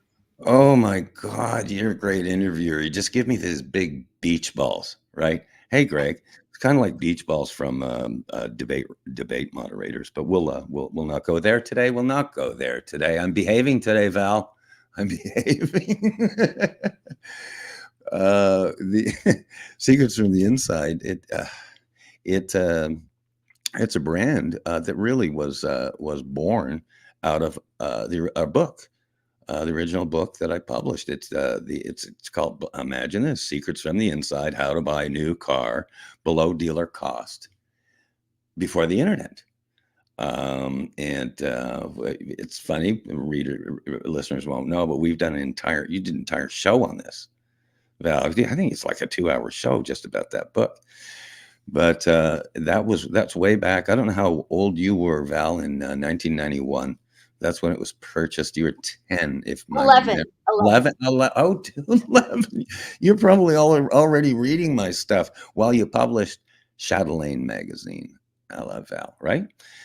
Secrets from the Inside, and what people don't realize. So many things that come out, whether it's books, whether it's movies, whether it's radio shows or whatever, it's because of a life mission or something really, really big and important. Like I say, Wayne Gretzky isn't famous for no reason. He's a really good hockey player. People do stuff for it, but most things come out of either hardship, a mission, or something. And Secrets from the Inside, the book, it came from really oh my goodness. It came from a desire to really express myself and get out of the rat race and take a step back and be more on a mission in life, because I was multiple years in the auto industry as a very hard running, very assertive middle manager, and it was a very burnout thing. We'll talk about that another time. A very burnout, 80-hour weeks, blah blah blah. All the older guys know what I'm talking about. But I wrote that first book because I said, I think it's just a better way to do it. Buy a car. You can do it. You can buy a car wholesale, a better deal than what they get on the internet today. Okay, there's the teaser right there. Better deal than that. Sheriff Mark Lambs had the book in his hands. He says, okay, yeah, but does it really work? How to buy a car. Yeah, but does it work? Right. He went total sheriff on me. Right. I said, oh yeah, Mark, it works. It works better than it ever did. Just the numbers are bigger. And he smiled and did a photo op with that book. So, anyhow, but the whole point meaning, for some reason, this theme and this brand, the Secrets from the Inside, started the book, that started a radio show. I was literally a celebrity in Tampa, Florida, because I said, who's this dude? And again, it was before it was cool. It was before the internet was cool. No one talked about car buying at that time, and there was no internet. So ahead of my time, about 20 years, story of my life. But that brand itself has held through all the way to this minute. This is the network that I'm now launching. It's technically Secrets from the Inside, episode 0018. Mm-hmm. But it's also kind of 001. It's a brand new pilot, brand new launch pad of what I hope is something that becomes, just a big reach, big. And so to get the word out, is don't read just the headlines, but learn the secrets from the inside. Whether it's reading some old guy's car book, or whether it's this or that, or whether it's sitting on this station today. You said something a long time ago that said, if you listen to Greg Meakin's radio, you'll get smarter. That's the whole point. It's the whole point. And people love secrets. They love secrets from the inside. Oh, they love secrets. 5 secrets about this, 5 secrets about that. The top 10 secret reasons why Donald Trump will be president in 2015. We won't talk about that, but so that's the brand. And what's surprising, and any old entrepreneur will admit this, will say sometimes you just wake up and you're just 20, 30 years behind your time. Forget Bob Seger. What does it take 20 years to be an overnight success? I found out that it takes 65 and a half years to be an overnight success, Val. So that's the brand. And people, obviously, the brand is delivered in different forms, including a book that I published during COVID, Why I Came to America and What I Think Now. It's available on Amazon and my website still, but Amazon at $5 under my name, Greg Meakin. I'm not going to talk about a new one coming out, Val, because we've been talking about it for like 12 years. But it is called Why I Came to America and Can We Even Fix This Mess? So you brushed over your book, and I'm going to take a minute there and just touch on, because there are many Canadians, as you said, Calgary remains your #1 city in the world of listeners and followers.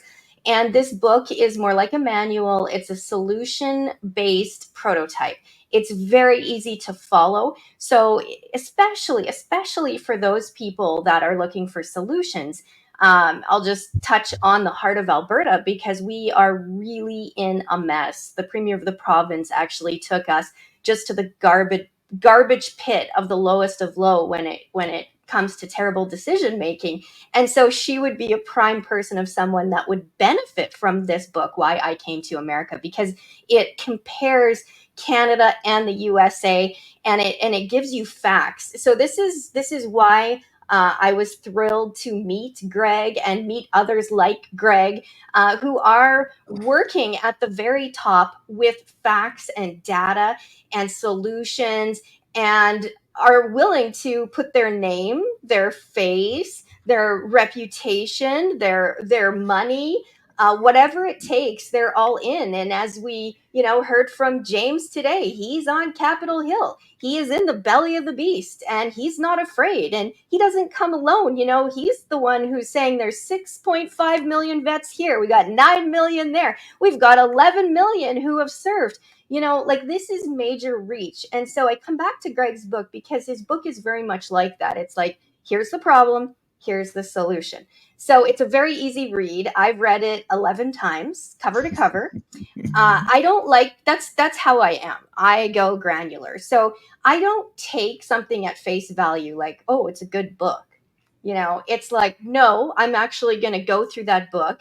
I will find what's left uncovered, and I will quiz you on it. And I've put that book under the black light. I'm not going to lie. I've looked at it from all angles and all sides, and I've probably read that book closer than anybody else. If I win any award, it's likely that. Okay, the and pop quiz is of the entire book, and everybody has said no matter what, it makes you laugh. It does. Number two, it teaches you lessons, blah blah blah. But my favorite question is, okay, of the top one or two things that Val Olson actually learned or took from that book, because that's all it ever comes down to usually, what would the one or two thing would it be? How about that? You know what? Don't be afraid. Don't be afraid to go after what you want. There are others.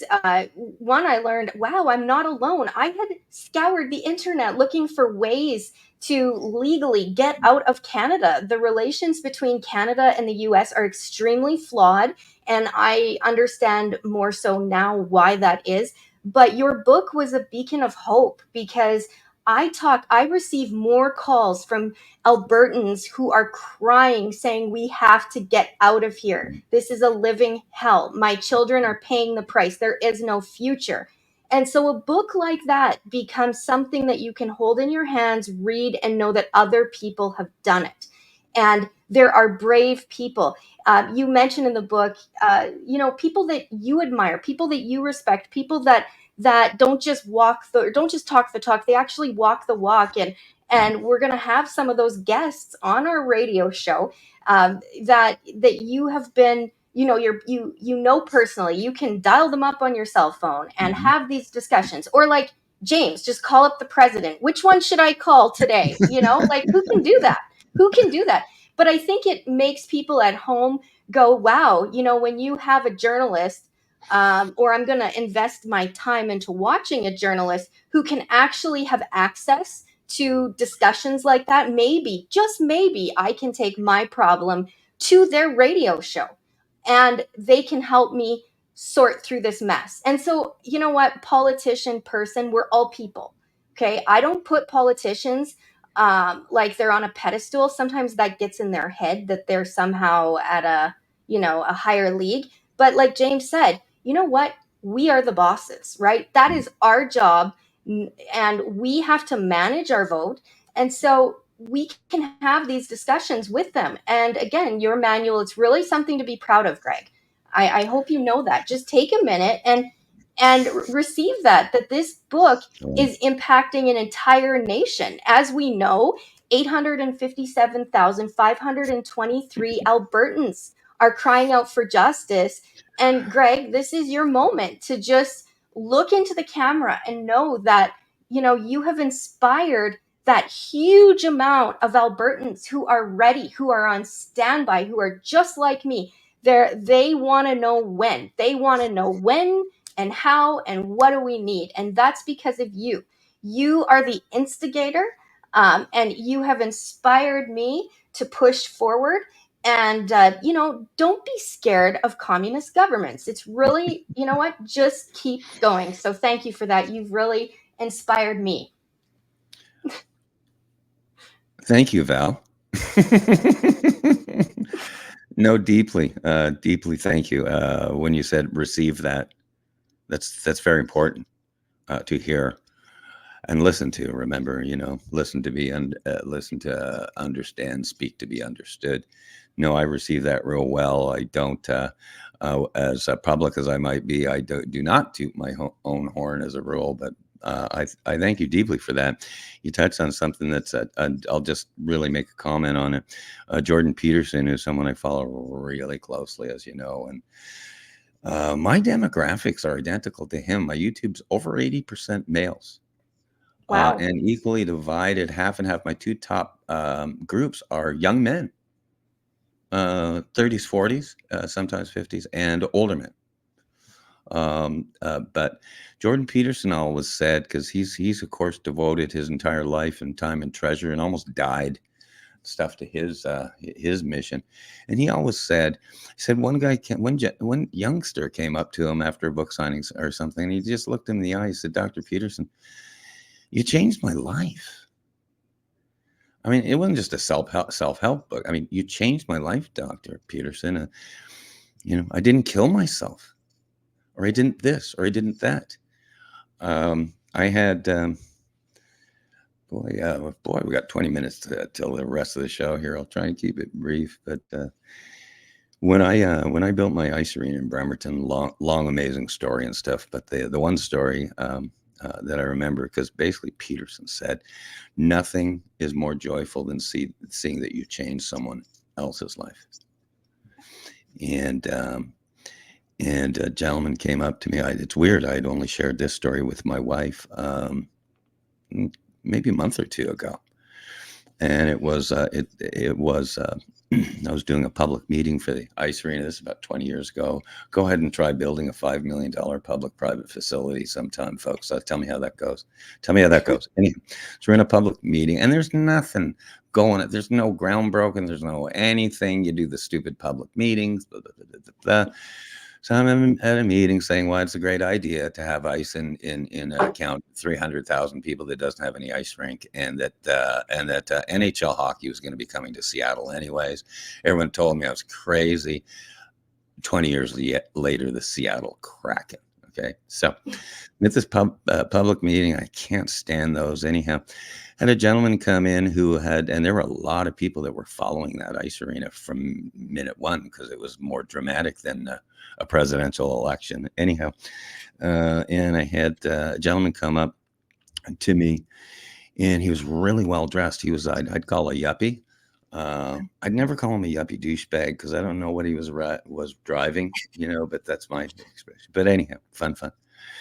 He came up to me, and he worked in downtown Seattle and did the ferry every day to his very expensive house and stuff. And he was, I'm guessing he was probably in his mid-30s, early 30s, mid-30s, were really running hard in life. And he came up to me, he took me aside, blah, blah, blah, blah, blah, blah. He gave me a letter First thing he did was give me a letter that was an incredible endorsement from a very, very famous person who happened to be his uncle. It was just one of these small things. And by the way, some retired NHL executive thinks you're great. So I'm saying thank you. But then he looked me in the eye, Val. Then he looked me in the eye. He said, I just want to thank you, Greg, because I know there's tens of thousands of people following this project and following your inspiration. And yes, you know, one man can do stuff. But he said, I really want to thank you mainly for changing my life. I said, okay, cool. That's nice. And he said, because I was a cocaine addict. This is a cocaine addict and hard running cocaine addict, because when you make a lot of money, which you did in Seattle, you can buy a lot of cocaine. So, if you don't think there's a God, think again, because I've never even tried cocaine. I can't believe it. I always joke, if I had ever tried cocaine once, I wouldn't own a television set right now. Okay, so but he came up to me and said, I want to thank you because when I saw what you were doing and you just took on the world, he said, I quit cocaine. I wanted to decide. I decided to, he said, follow Greg Meakin's path. Whoa. And that you can do stuff, not just say stuff. Wow. And he said, I have to thank you because I had lost my marriage. I was losing my house. I'm in debt up to my eyeballs, and I'm not anymore. And so thank you, Mr. Meakin. I said, okay, I'm done. I'm done. Nothing makes a mission so worthwhile. And there's nothing, you know, tell you what, we're going to be close on time, I'm sure, but we're good. I'll tell you what, someone kind of same thing. There's a name out there that people have never heard of, especially Americans. It's Cami Granato. Okay, Cami Granato, Granato, Cammi, Cami Granato. Cami Granato is the Wayne Gretzky of women's hockey in the United States of America. First gold medalist, hockey captain of the team, Nagano. Okay, Cami Granato, long before these younger athletes was changing had to go to the public restroom in her hockey gear to change in her hockey gear. She wasn't allowed in the boys' team rooms. Hello, I mean, this is talk granular, Val. But she looked at me because I got to know her real well. She happened to endorse my ice arena as well and wanted to bring women's hockey to Seattle 20 years ago. But she had said, you know, Greg, because we talked a lot. She's an amazing person, and her brother, Joey, and her whole family, amazing people. But she took me aside. She said, you know, Greg, through all the stuff, and whether it's ups and downs or being an athlete, and again, this is female athletes before Title IX, and she was involved in Title IX, putting it together. But she took me aside. She said, Greg, she says, through all this stuff and the fame and a gold medal and all this stuff, she said, the one thing that'll just keep forever is being really number one in the world, a gold medal. It's a gold medal. She carried the flag for the U.S. team. She said, the thing about a gold medal is they can't take that away from you. You'll always have it. You'll always have it, even if it's in your mind, but you'll always have it. And for her to look, it was interesting. She's got amazing history. She's I think, general manager in the NHL right now, or in organization, and still in the NHL. But when she said, and for me to think of all the successes that Cami Granato had, I mean, left and right. By the way, her father was the biggest beer distributor in, I think, Chicago at the right time of life. But anyhow, interesting life. But of all that, in Cami Granato's life, the one thing she said that she loved was something that no one could take from her. And that was simply a number one. So, wow. I didn't expect to digress to that, but welcome back to Secrets from the Inside. We've done this. This is show number 59, I think, for us, Val, Yes. together. I think 59. Yes. Anyhow. Yeah, we've been working together for quite a while. And for those of you that want to catch up on my work, I have been censored in Canada. So I used to reach, anywhere from 160,000 to 200,000 on a daily basis. and I was very intimately involved in the lives of the people that I influenced on the radio airwaves. And so to have that cut off, that was sad and very hard. And I've had to, rebuild but still, when I find it's like, I'm just maybe a tiny little star in the sky in the whole scheme of things, but people are looking, they are looking for that voice of truth. And I'm so happy even just to have a little platform like X Spaces. And we have people listening all over the world, and it's quality content. We say stuff that we can back up, and I think that that's the big part. Is what I've found, and what I'm really good at is I don't want to just propagate, just do what I'm told. That I'm not a politician. I don't play like that. I am who I say I am, and when I say something, I'm going to back it up. And Greg, you can testify. Um, I wasn't satisfied just with email exchanges. I said I want to meet the people that are doing the work and making the direction that I'm going. They've paved a little bit more. They've went a little further in the road than I have. I want to know who those people are. I want to work with those people. And I just don't leave my homework to other people to do. If I have a question for Donald Trump, why am I going to go through layers of, I'm going to go right to him? Or if I have a Right. question for the military, I'm going to go right Mm. to the leaders, the decision makers, and no You're difference with you're you. what journalism used to be. Investigative Right. journalism used to be. And I am a personal testament to that. Where I was, this is a while ago, a quick little story for the people that Yeah. haven't heard. The Alberta 51 movement, we've talked about it. There's so much information out there, especially on my YouTube channel, about Yeah. Alberta wanting to become the 51st state of the United States. But I was, as you know, kind of becoming heavily involved with the group up there and radio show, Mike Phillip, American Rock Radio, because I'd published this book comparing Canada to the United States and saying things like AB 51 is Yeah. the way to go. So, but within hours or days, I get this cell phone call from a gal named Val Olson, right? And you wanted to know who I was, what my deal was, all that stuff. But that was granular. You made a cell phone call. And unfortunately, I'll just go broad brush here because I know I can't wait for our guest coming up here. I just can't wait. Yes. But you are what the fourth estate is supposed to be, which is rock hard journalism in the United States, not journalistic garbage malpractice. Okay, of inventing a narrative and trying to sell it as truth. Yeah. Boy, I promised myself I wouldn't go there today, but that's great. Do you Well, it is mind? another rapid deployment broadcast, Yep. and secrets from the inside. Those secrets are going to keep spilling and coming out today, and our listeners are growing online. So we just want to welcome all of you, each of you who is listening from around the world. Share the broadcast. Greg, it's a morning of guests, so take a minute and please introduce our next guest. Well, so exciting, so fun, so exciting and fun. Today being the kind of launch day dress rehearsal pilot for Secrets from the Inside. It's a radio e-magazine, a radio e-magazine.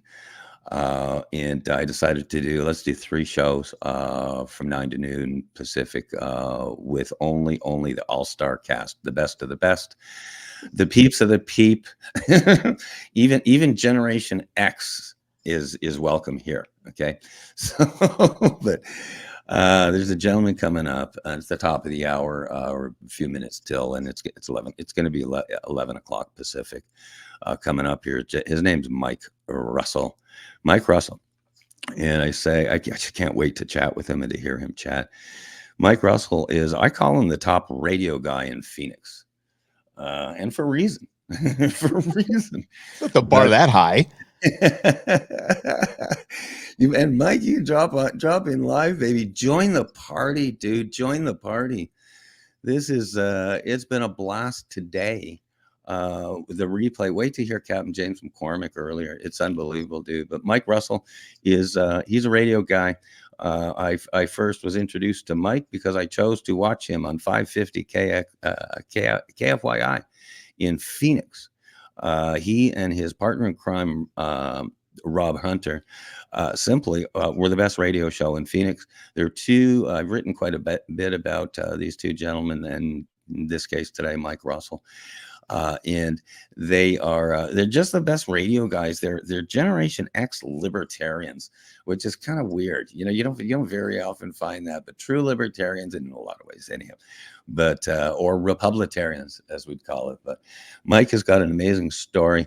He only in this last, I'll let him tell you his story, but only in this last year or so did he and Rob spin off to be independent, shall we say. He's got his story there, but it's very much like other male stories where you out there over the years, where someone leaves their comfort zone, their big station, their big dealership. I left a lot of six-figure jobs, Val, over the years, but this is one of those guys. He does his own gig. He'll tell you about it. It's in other news with Mike Russell, but he's agreed, and again, stars aligning that Secrets from the Inside becomes a big old long-term brand and stuff. He'll be featured at high noon, which coincides with his other show, which he'll be able to tell you about. But in other news with Mike Russell is a fabulous, fabulous product right now.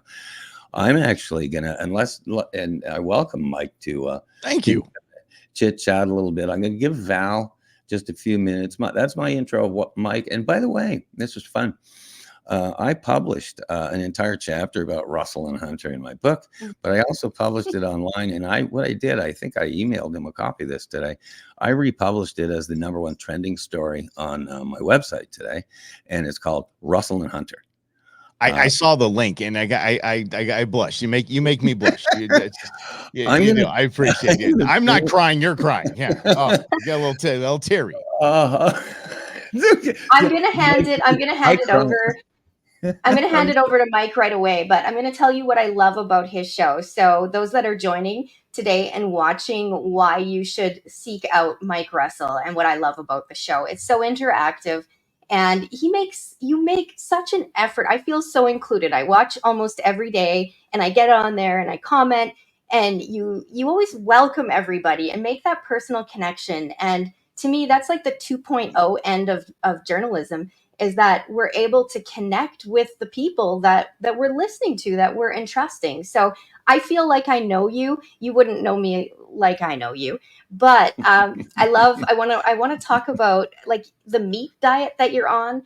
And this is such an example in a time where we have so many fembots, like men are afraid. They're like wearing purses around because they don't want to offend, but you're just a manly man.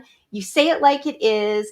And I love that you hunt, and I want to get some tips. I mean, I'm at a loss for what to cook this week. So before you get too much into your story, just for a minute, give us some tips for the kitchen, okay? Because I know you are like this awesome, amazing cook and hunter. So take a minute. Unfortunately, Val, and I appreciate the kind words. Unfortunately, I just posted a video yesterday of me destroying dove poppers. I went away to play with the puppy for a couple minutes, and I turned around and there's this giant fire in the backyard, and those were the dove poppers used to be. So they became pizza. So but yes, I love tooling around the kitchen. I love eating meat. I love taking what I eat. I love field to the fork kind of deal. I love sea to the plate. I love getting my own animal proteins, and I'm actually getting ready. I was gearing up a little later this afternoon. I was going to gear up to get some bison chili together. So some bison Texas chili, and that to me is, and if you don't understand the difference between chili and Texas chili has no beans. So it is just meat. It's 4 pounds of meat, 2 pounds of London broil, smoked, and just absolutely fabulous. So I am in a mostly meat diet, and sometimes I veer away from that. I love me some pizza and tacos. So I definitely not all meat, but for the most part, everything the majority of what I consume is what I've taken from the field, whether it's bison, elk, deer, pheasant. So is your girlfriend like that, or how do you balance that out? Because that's a lot of meat in one pot. Salads. She just mandates salads. I'm bringing a salad. Can you bring a salad? I'm bringing a salad. That's all I hear. A salad. Can we grill some veggies? Yes, you can grill some veggies. That's fine. I'm a big potato guy, meat and potatoes kind of guy. So I trust what I have in my freezer because I brought it to my freezer. Love Other than that, you know, I go to the grocery store every week too, and you know, I got to get the sides and whatnot. So she used to be a vegetarian, believe it or not. She used to be a Wow. vegetarian, and she's a non-hunter.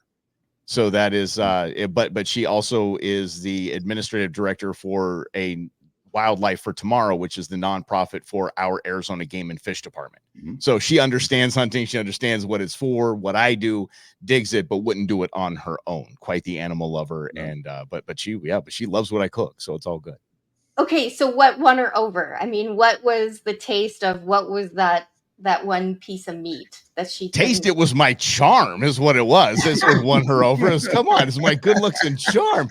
It actually wasn't me. It was she went to an event through Wildlife for Tomorrow that had kind of a game potluck, and I believe she had it was pronghorn. She had pronghorn. She had pronghorn and thought that was the best thing she had ever had. And then our good friend Slavo, he's an executive chef and he has a seasoning company. He had us up to his place up north, and he made elk tenderloin. And where she swore she didn't like elk, it wasn't good. She never had it, wasn't really good. And she was like, "This is now the second best I've ever had." So now we just kind of pick and choose what we want to have. And sometimes I'll say, "Sure, it's the stuff I got at the store." But it wasn't the stuff I got at the store. It just, you know, they don't know when it's cooked. It's, you know, so it's fine. It's fine. Love but it. I try to get in game as much as I can, especially, and my kids know that when they're with dad, that's what they're eating or they're going out hunting. So. And for Val's knowledge, Mike, his girlfriend's named Becky, but what do you call her, Mike? Queen Bee. There you go. Yeah. I don't mess around. I look, I know what that's all about. Just everybody's happy. James McCormick calls his wife Heather his household six, right? Okay. You know, there you go. There it is. Go. What I'm going to do, this is going to actually be fun. We're on 3 screens here. We're going to be starting, actually, hard start. Look at that, 11 o'clock, right on the nose. In future episodes, we're going to have these awesome intros and stuff, you know, but we're going to go to your show right now. This is going to be 11 to 12, of course, but in the future, it'll be noon, high noon. Mike Russell and other news. But I wanted to take, if we can, I'd like Val and I to take it, maybe eat up about 5, maybe 10 minutes of the beginning of your show. I want to ask you a few questions. Sure. Again, one of the hardest things to do often in whether it's national something or whatever, is to know that sometimes you're talking to people for the very, very first time, especially in sales. You know, so no one knows who you are. No one in the world knows who I am, Mike. Nobody. You know, and Val Olson, of course, is 5'1". 5'1" will punch you right in the nose about politics. Okay, whether you know. Only if I have to. But I want to take a quick minute again, reintroducing. This is In Other News with Mike Russell. It's really a brand new product as well. Excellent product. Goes off at noon every day, Monday through Friday, on Facebook Live and a number of other platforms, including blah, blah, whenever you get YouTube to behave and stuff like me and blah, blah, blah. But Mike's available every day. He has a great show, great chat room and stuff. But he's a California guy living in Phoenix now. I'll leave that to, of course, your team, eh? You're tell me about yourself stuff. But I'm gonna, before we kind of get into stuff a little bit, in future shows, I'm gonna want to talk to you, Mike, about fatherhood and mentorship, which you know, and boy, I tell you, those are full episodes there, Mike. I definitely want to talk to you about the generations, and I want to talk about your brain injury. Again, welcome to Secrets from the Inside, right? You've talked about this stuff, but no one has heard these stories. Sure. So whether it's for future or other shows or whatever, I do want to touch. I do want to really drill down into that, right? Drill down into the brain injury there, Mike. But anyhow, so I can't wait. But we'll take up a few minutes here, and then Val and I are just going to turn the show over to you, and you do your show. And I'm going to thankfully take a break. I need to take a break. I'm blabbering, but Val, if you want to take a quick minute and stuff, I'm just going to be turning over the show to you. Can't wait to not only debrief see how this goes. But this is going to be an amazing 3 hours, Mike, with you really being the icing on the cake, man. I can't wait to talk 2A with you. I can't wait to talk about gun owners. I mean, I just can't wait. Okay. Look, I'll start digging into Mike's time, right? Reclaim your time, Mikey. Oh, no, you go. I know you're going. You're singing such lovely praises of me. I love it. My joke is, I love it. My joke is I've never owned a gun because I'm from friggin' Canada. It wasn't in our culture, and it's funny. Long story there, but I am the most hardcore 2A guy, Second Amendment guy you've ever seen, because I'm a libertarian. Remember the Canadian libertarian? Oh my God! But but I do a little survey because I've always joked that I don't have a gun, but I honestly don't feel like I've needed one because I've always been surrounded by really nice big guys and heavily armed like any neighbors. So I've been doing a survey on my neighbors.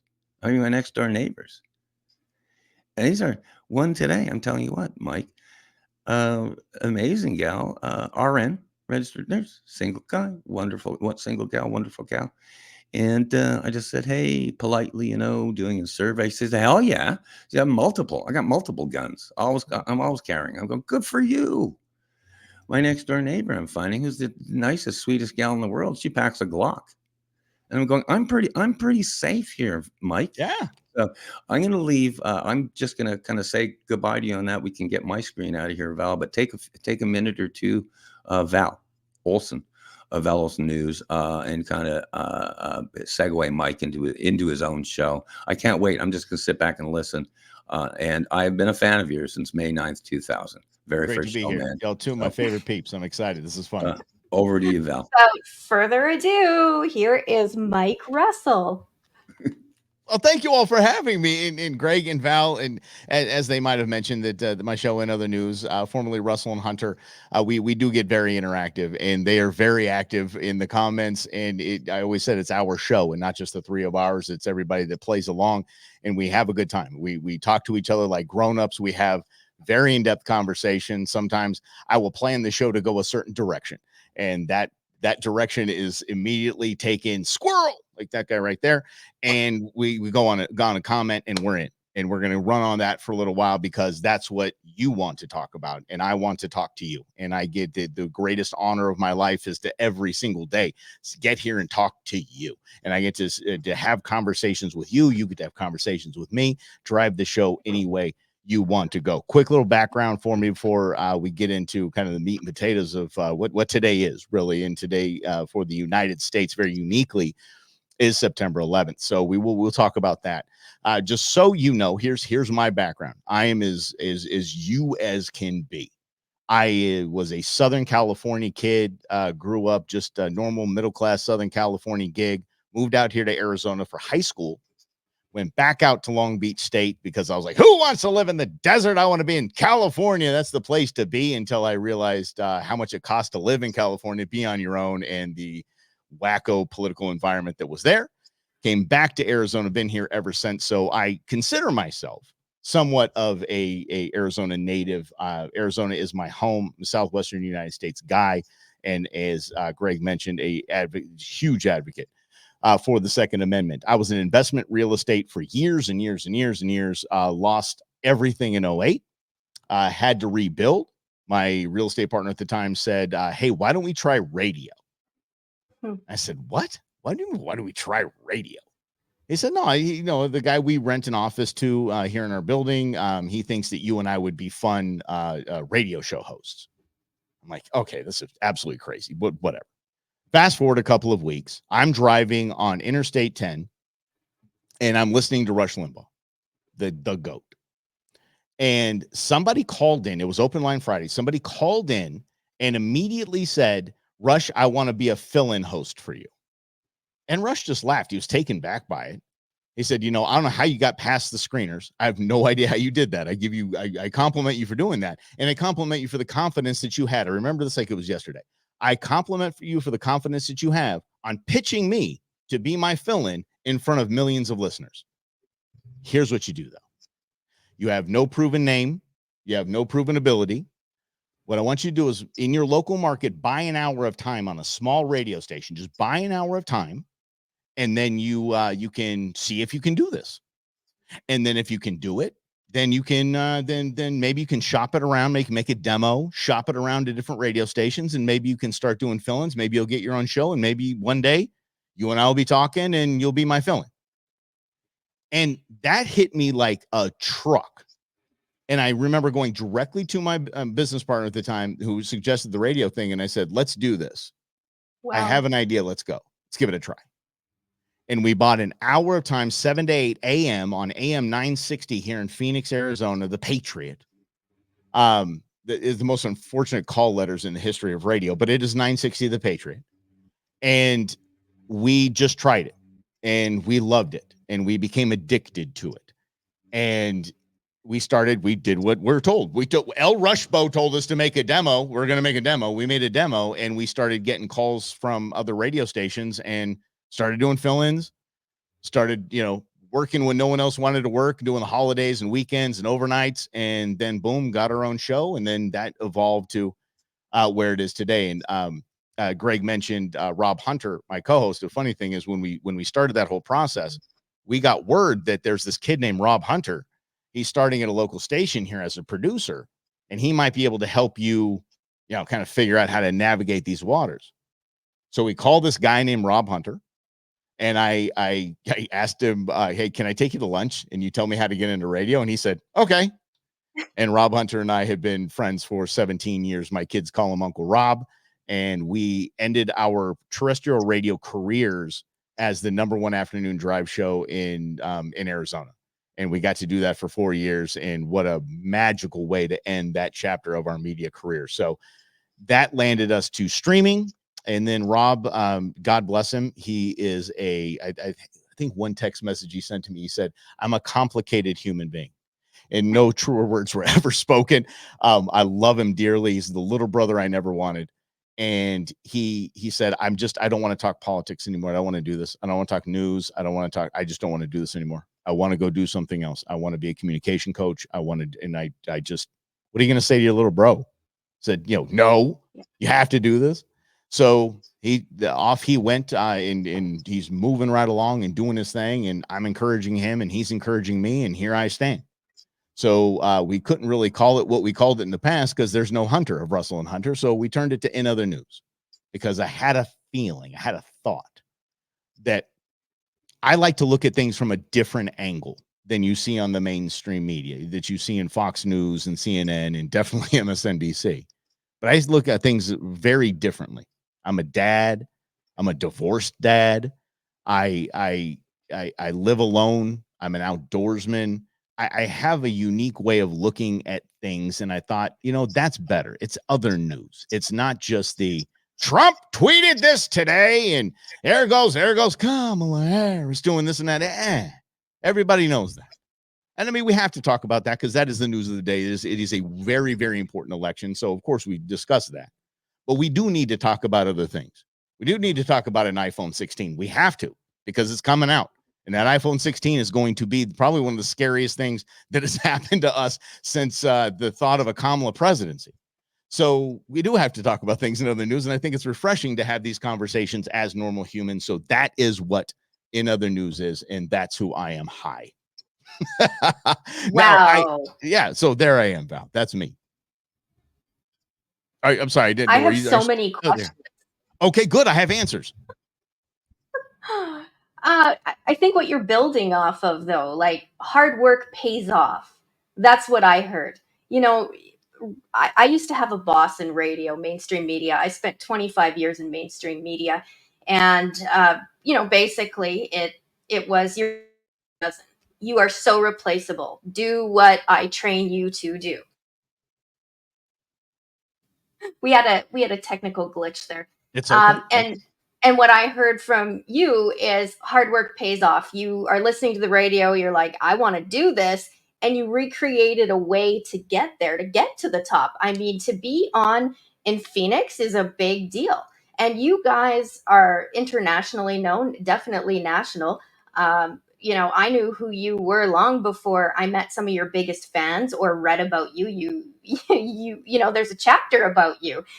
You're a big deal. So you started small and here you are. You went to the top, but now this is the best part is you are on your own. You are not just talking the talk, you're actually walking it.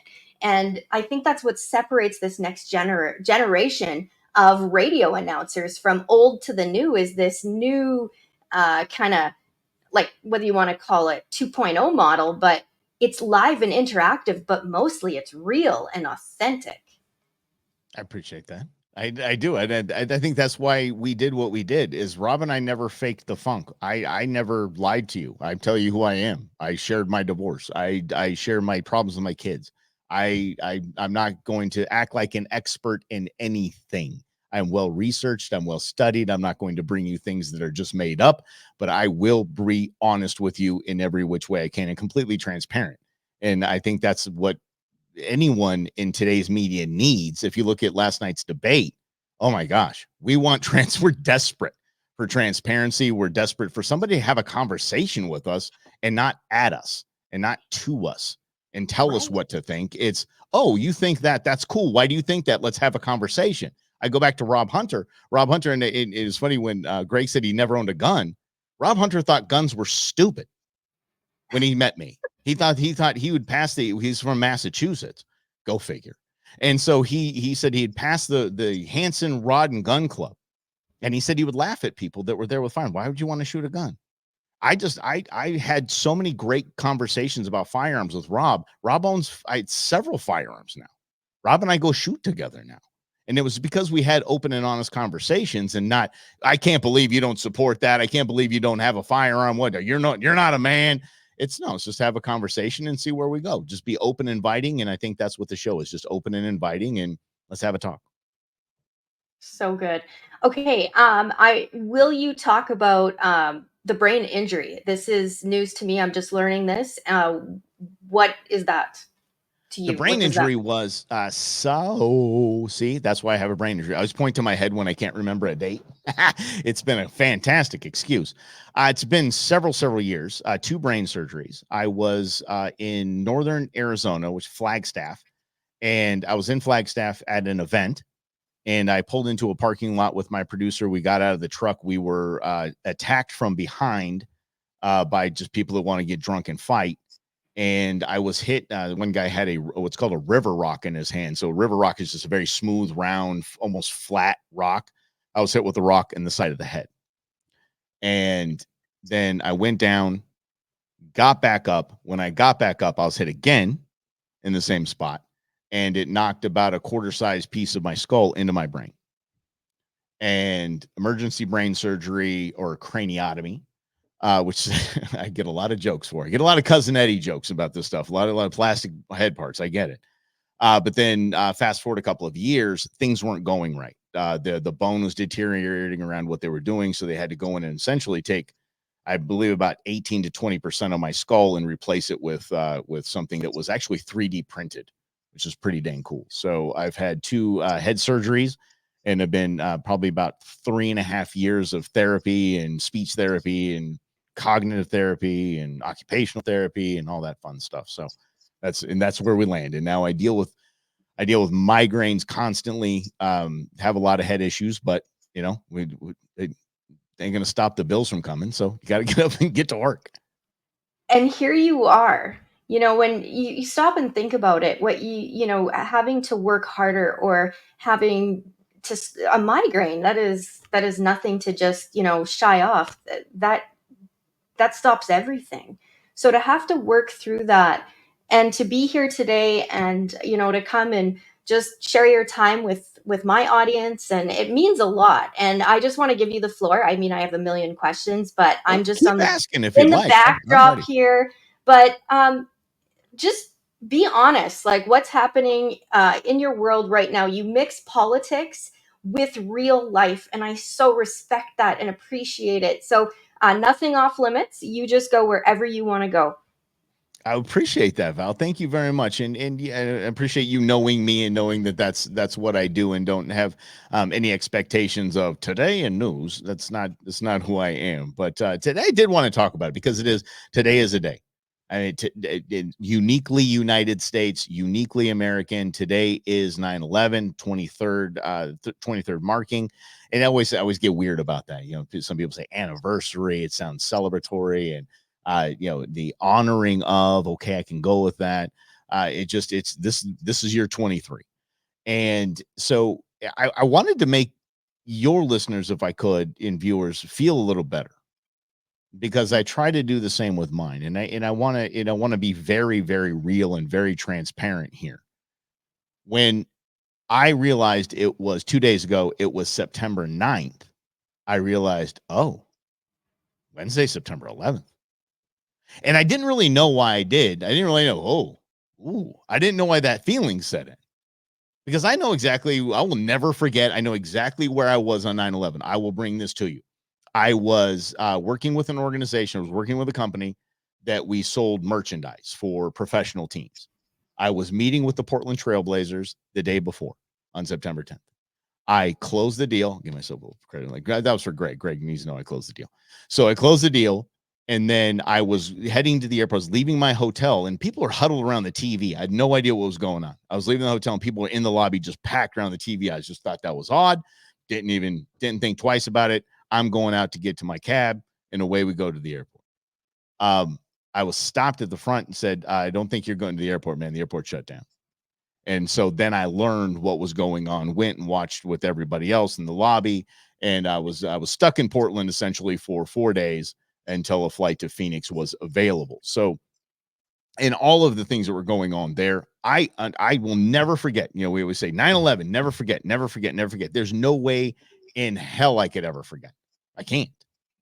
But when it comes to 23 years later, and all the life and all the changes that America has had, and all the changes that I've had, and all the changes my family, friends, and careers and in my bubble has had, when it gets to September 9th, I was like, ooh, Wednesday, September 11th.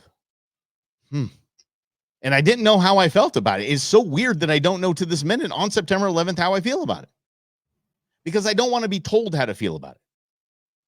And then, much like last night when I was watching that debate, I kind of felt, yeah, like this is, John Muir and all that.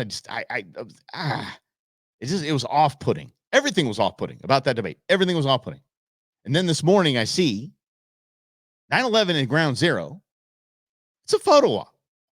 Here we are in an election year, and there's now an entire tent at Ground Zero for every politician that wants to put their ugly mug in front of the camera. And I think to myself, is this how we don't forget? Is this how we honor? Is this really where we're at? Do I want to participate in this? My kids are at school today. My kids are going to hear about it. They're going to hear a lot about it today. I'm sure they will. I'm sure they're going to hear the good, the bad. I'm sure they're going to hear things that are completely fabricated. But now I have to have a conversation with them. Again, I'm never going to forget, but now I'm being told that I have to remember in a certain way. And that's challenging to me. That's very challenging. I hope it's challenging to you too. So I'm trying to basically have you lean in with me and say it's okay. It's okay to even remember 9/11 any way you want to. If you want to stay off social media today because people are talking about conspiracy theories and people are talking about honoring this and that, and here's a picture of the kid that died, fine. If that's what you don't want to deal with any of that, great. If you want to bathe in that, go for it. But I'm not going to tell you how, and I don't think anyone should tell you how to bathe in that or to stay away from that, because it's important. Because what happened on 9/11 was so much more than America getting sucker punched by terrorists. So much more. In that moment, it was us getting sucker punched by terrorists, and the unity, the amazing attitude of we the people. I know you don't know me, and I thank you for listening to me, and I'm going to introduce myself this way. I am an apologist for we the people.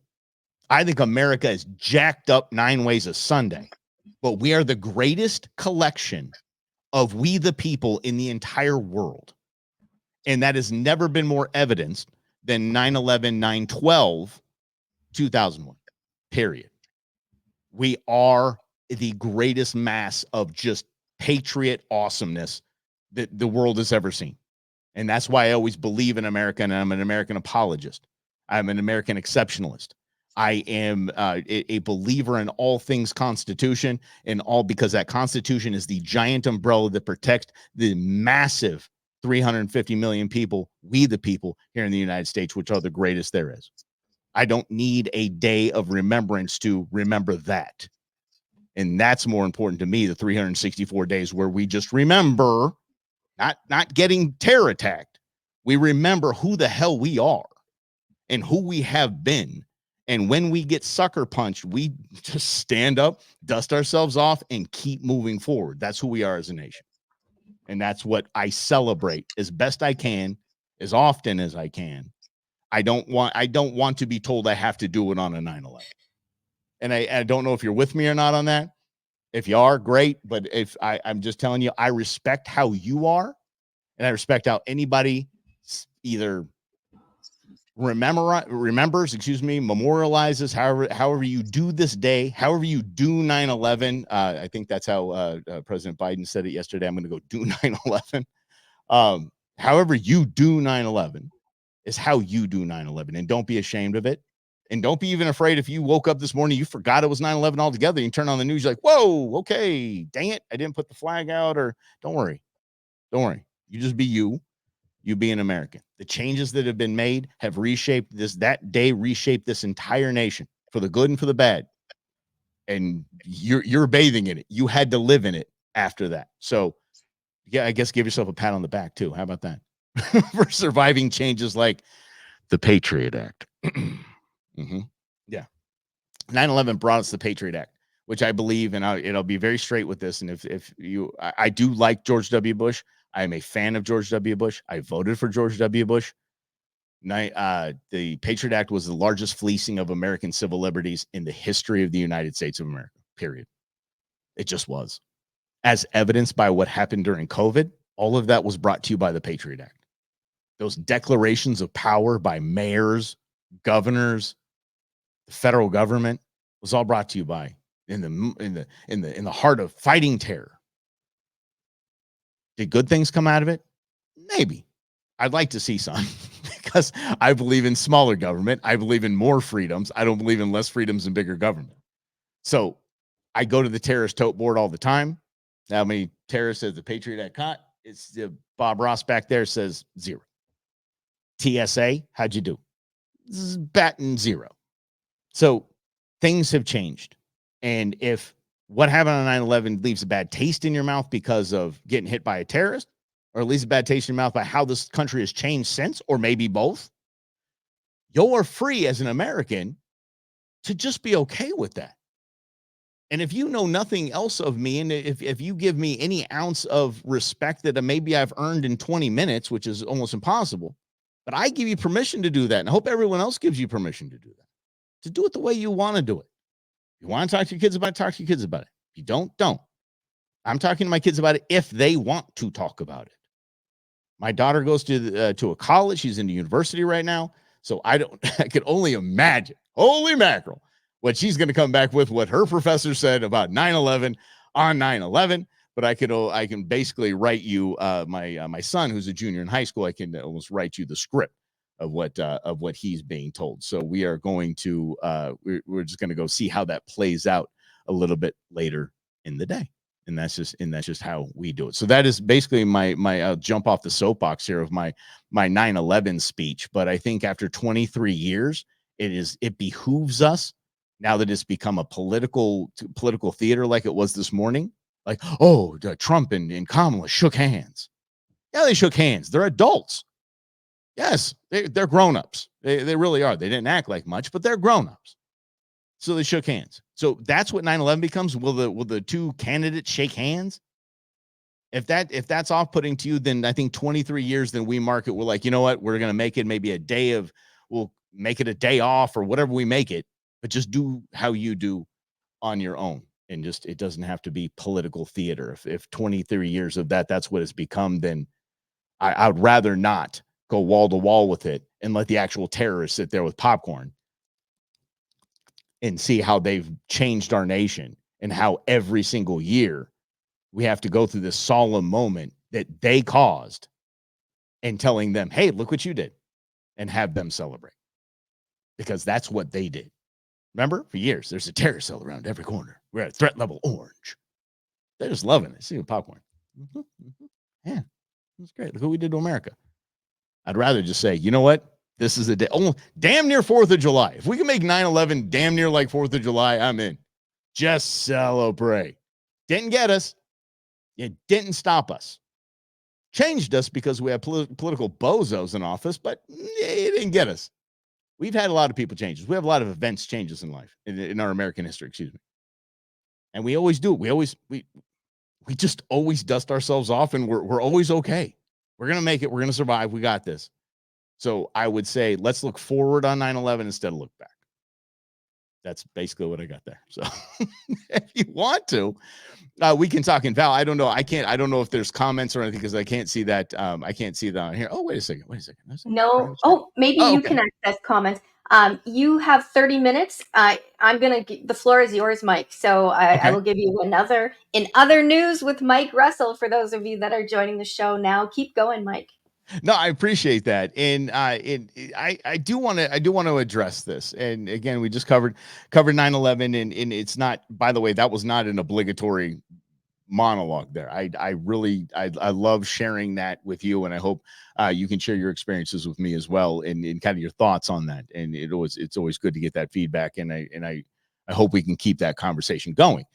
But one of the biggest topics last night, and of course this was, we're talking about the debate moderators and all of that. Anyone that thought a organization that was that is literally run by the woman that introduced Kamala Harris to her husband was going to be fair to Donald Trump, you weren't paying attention to that one, or you just had your expectations set improperly. So what I wanted to point out is here in Arizona, and I think that this is we're ground zero, I guess you use the 9/11 term, for immigration in this country. Us in Texas, it's just us.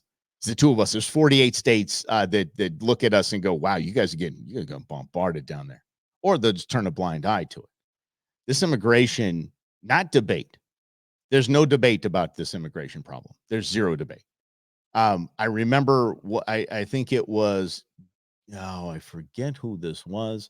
That was asked, what do you think about biological men playing in biological women's sports? He goes, it's not a debate.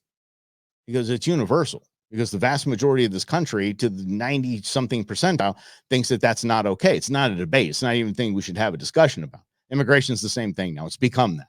The immigration debate is no longer a debate. It's no longer. We, the people, are dealing with 10 to 15 million migrants that have come into, these illegal aliens have come into this nation through, for the most part, through Arizona and Texas, my southern border. And to share an experience with you, I went to the southern border. I've been there. So to say that, it's not really that bad, let me share the experience if I could, because I've been down several times. The first time I went down, I watched in awe, in the Yuma sector. I watched as a bus came across the other side of the river, stopped, the bus unloaded, the migrants came over the water just went right to the top of a bridge, probably about 6 to 8 inch water line under the top of this dam. They walked along the dam. They walked right by us. They said, "Buenos dias." They said whatever language they speak. They actually acknowledged us and said hello as we're sitting there with a group of people. Congressman Matt Gaetz was one of them for some. Anyway, we're down there with Congressman Andy Biggs. It's a big shout out to Congressman Andy Biggs for taking us down there. But anyway, they passed us, and they walked right to the green and white trucks. For those of you that don't know, that's Border Patrol. They walked right to the green and white trucks and said, "Okay, I'm ready for processing." They weren't running and being detained. They weren't running and being chased down and hogtied and police cam videos and this. No, Just walking right up to him. And this happened time and time and time again. So we were asking through an interpreter where these people were coming from. So, okay, great. Okay, so where'd you come from? The majority that day were from Cuba. That might throw a lot of people for a loop. They were from Cuba. So at the end of the day, at the end of the time we spent in that location, we asked, how many of you are coming? The answer was chilling. I will remember it till the day I die. Except for the sick and elderly, all of us. That threw me for a loop. And I realized, because immigration, especially the southern border, has always been looked upon as, hey, there's Mexican migrants coming up. And for the most part, for the most majority of my life, I get some coffee to get that in. I'll cure that. There we go. For the majority of my life, I believe that's what it was. Southern border immigration, or legal immigration was just Mexicans coming up. And I always thought, and to this day, I still buy it for the most part. If I was Mike Russell, family man, dad, father of two, down in Mexico or Central America, and I heard I could get to the United States with my kids and give them the American dream, I'd do anything in the world to get there, legally or illegally. You couldn't stop me, because I want that for my kids. Hell, I want it for me. So I rarely, before the last 3 years, have begrudged anyone from trying to get up here to America. Because again, I believe in we the people. And if you can be the we the people and be a contributing member to we the people, get on in here. Let's go. That was my opinion. It all changed these 3 years. It all changed these 3 years because of what I have seen with my very own eyes, what I have seen when the streets here in Phoenix, when Rob and I had our iHeart radio show, we were right by the airport downtown by Sky Harbor Airport. What I saw in hotels becoming migrant motels, what I saw in beautiful resorts just being overrun by, where are we going to put these people? Let's just bust them on up here, would change anyone's point of view. And I would ask, so how long do they stay here? They said, well, as long as they want. They can stay here, they can leave, they can do whatever they want. Okay, but do we have any information on them? They can just leave. He said, yeah, they can just leave. Just go right down the street to the airport if they want to. I said, well, how would they pull that off? They said, well, they have 5 to 7 years to report to their asylum case. 5 to 7 years. 5 to 7 years. So how do they have a living? Well, they're going to get some government assistance, and they'll have excuse me. I think you just mumbled through right to work visa. Wait, what did you just say?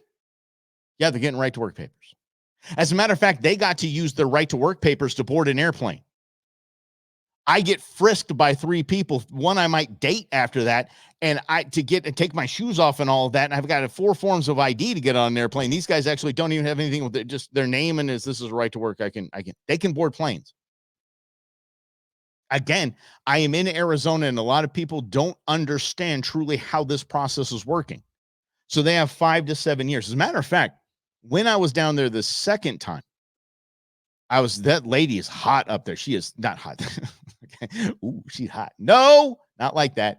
She's fired up. She's hollering, yelling, and I believe it was Spanish, and she's just flying off on the Border Patrol. And so the guide we were with, he walks up and talks to the Border Patrol, and they're laughing. They think this is hysterical. What's going on? What happened? She's mad because she's got to get her flight to New York in 3 hours. So she wants processing to speed up. I wish I was kidding. So fast forward back to where we were. They have a 5 to 7 year court date window. Just go about your way. Be a contributing member to society. Everything's going to be okay. The question that was asked at I believe it was somewhere in Illinois near Chicago, at a town hall. The question that was asked was so valid And I was surprised to hear it outside of the state of Arizona. It was, I'm not concerned about the migrant themselves and whether they're going to contribute to society or just be on the dime or be deported. I'm concerned about the children they have in these 5 to 7 years. They're American citizens. So they will never know whether they're contributing members of society or not. They're not going back. And the reason why I'm sharing this with you today, again, is because I have a unique opportunity today to speak in large part outside of Arizona. Because if I said the same one in Arizona, they go, yeah, we know. We know. We've been living this for 3.5 years. I would love the light to be shining on this actual process. And then forget about ducks and cats, y'all. Ducks and cats we can put to the side for a bit. Forget about hotels. Look, I'm sorry, apartment complexes in Aurora, Colorado. Forget about it.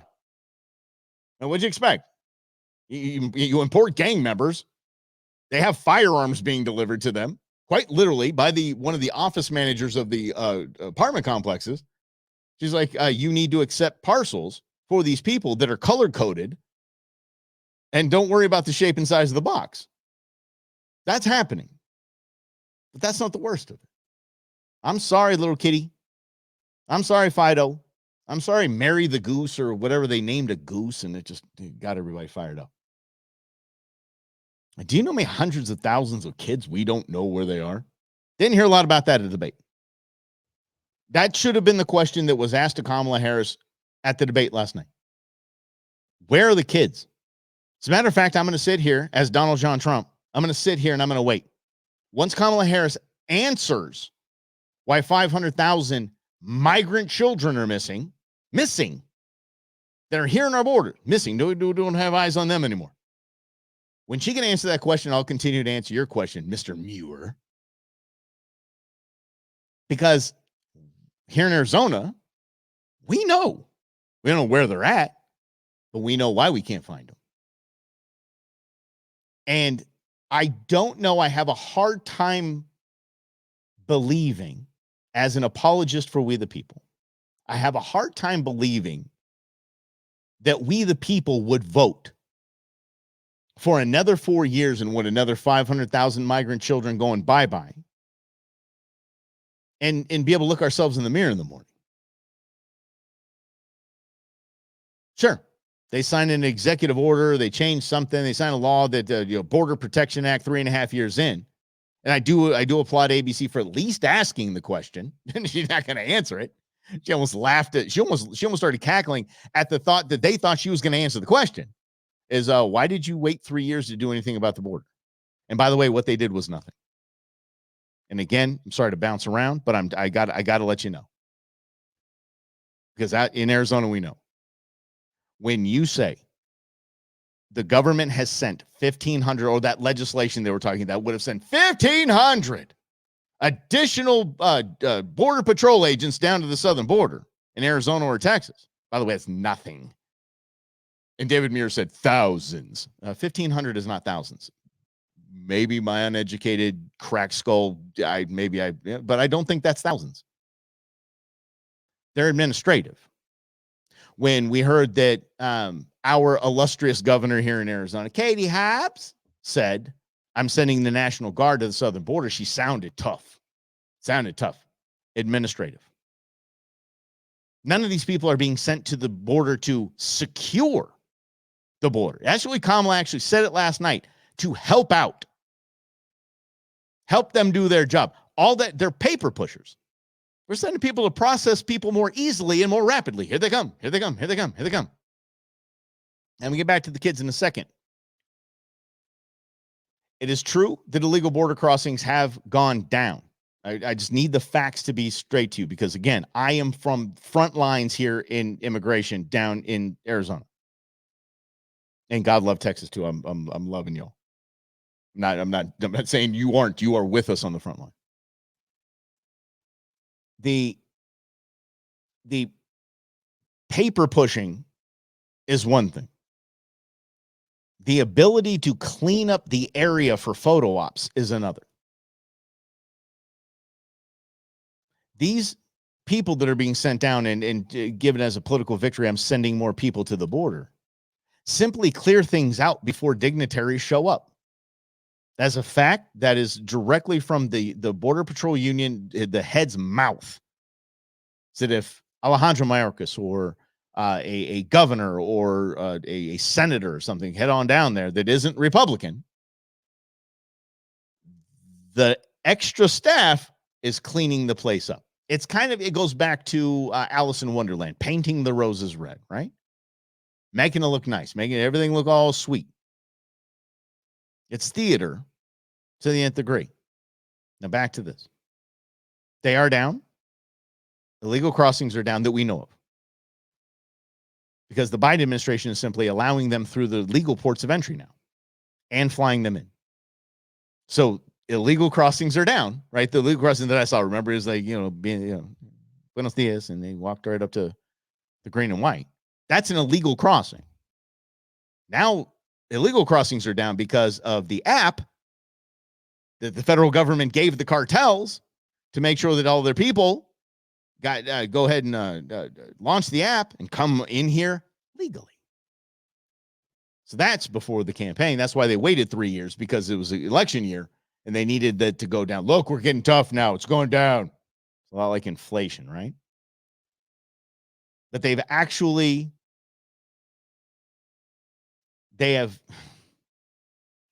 a dad, they have turned a blind eye, and the mass media is complicit in this and ignoring not only cats and dogs. I'm talking about cats and dogs getting eaten, because I have plenty of video.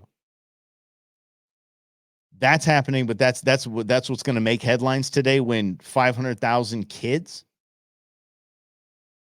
are missing that have been sold and exploited. Sold and exploited. You look at General Mills. Why is General Mills still a company when I got busted for having 10-year-olds in there packing cereal boxes?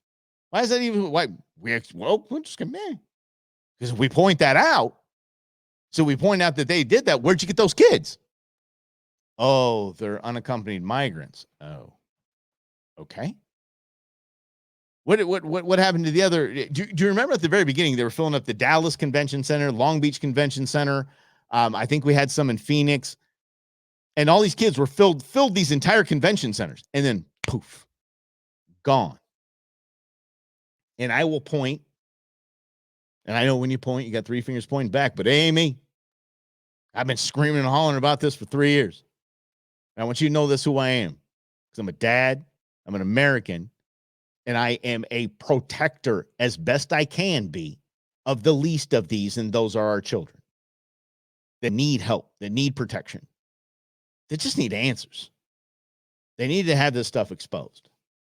And as long as I have the microphone, as long as this is going on, you're going to hear it from me. You're going to hear fun topics. Don't worry about it. We're going to have some fun too. I promise. It's not going to be this heavy. But today is a day of me introducing myself to you. And again, I appreciate you allowing me to do so. I want you to know that when I do talk about immigration, I come from a place of not authority, but firsthand. I've seen it all. I really have. And it's so much uglier than you're being told, and that you're being shown by the mainstream media that wants to sweep it under a rug so Queen Harris can be crowned. The borders are thing just fires me up, I can tell you. But I will continue to expose what's going on with these kids. And I'll end it with this.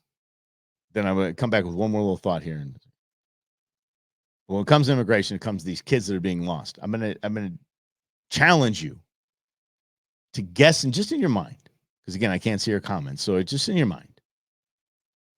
How much does it cost to buy a kid? And I'm being serious. How much does it cost to buy? It sounds horrible, doesn't it? How much does it cost to buy a kid? Around $100. I'm not kidding. I'm not kidding. California, by the way, the California State Legislature just turned down a piece of legislation that would have made it a tougher crime, more punishment for people that sell children for sex. They turned it down because this is California, by the way, they spent $1 trillion on 1 mile of high-speed rail. said it would cost tens of thousands of dollars in incarceration. It's just too expensive. Never even went to a vote. So, yes, there are migrants eating chickens. There are migrants stealing kitty cats. It is happening. But that is so not the worst of what's going on. I'm so sorry, Springfield, Ohio. You're getting just destroyed. I'm sorry, Aurora, Colorado. You're getting just destroyed. We're going to handle you later. We need to handle the kids first. And from the environmentalists like me, Greg mentioned my other show. It's called The Go Show. I celebrate all things outdoors in this beautiful, wonderful, wonderful outdoor playground of a state, nation, and world that we live in. Hiking, biking, camping, hunting, fishing, all that stuff. The second hardest thing to deal with when I went down to the southern border is seeing the absolute decimation of our landscape. To see the, these environmentalists that claim, you need to not drive an F-150, Mike. You can't drive your F-150, but we need to let these migrants in. And I go down there and I look at my beautiful desert.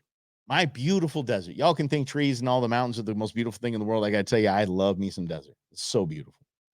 My beautiful desert, except for cholla cactus. I swear, if Satan had a flower, it's a cholla cactus.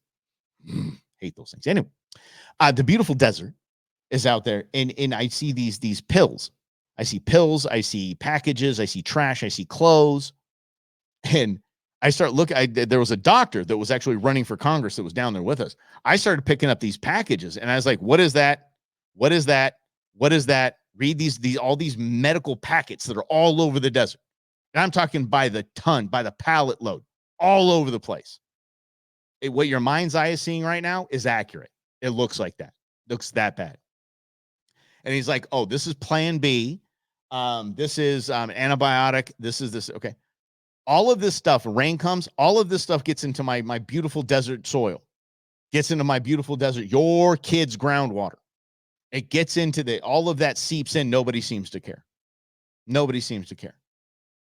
And I hate to be serious. I hate to be kind of heavy, but I got to tell you, the reason why Plan B is so prevalent down there is because the majority of migrants that are coming up here with coyotes from the cartels are raped and pop the Plan B. There's something down here called a rape tree, and it is on the southern side of the border. You can see them. They actually have the underwear of the victims hanging on the tree. You guys, immigration is what has happened in the last 3 years is so much uglier than you could possibly imagine. It's what you have seen in the mainstream media isn't even, tip of the iceberg is such a cliche thing to say. You aren't seeing 1% of it. It is again, going back to the dogs and the cats and the geese and the ducks. That's nothing compared to the reality of what's happening in our immigration system right now. And if you vote for one thing, vote on that. Vote on an average of 1,200 to 2,000 migrants coming across the border a month to 350,000 coming over a month. That's what you should vote for right now. And I don't care if you think about, oh, this mass deportations is not ethical. You want to talk ethics? Talk about how they all got here. That's what's unethical. So I do hope as we move forward, as we get to know each other a little bit better, and we do have lighter topics today, obviously being 9/11, a little heavier. The immigration topic of the debate last night, I wanted you to see reality. And I hope that you can fact check me. I actually had yesterday, just so we're very clear, you can feel free on the comments, fact check me live. I'm good with that, y'all. And if I'm wrong, I'm wrong. Because I brought up the Tennessee feds raided a sheriff's department. And I said the feds raided a sheriff's department. I was quickly checked right on comments. It was the Tennessee feds. And I was like, oh, cool. Yeah. I'm sorry, Tennessee Bureau of Investigation. I'm like, okay, cool. Yeah. Okay. Same. Yeah. Not the same, but yeah. Fact check me.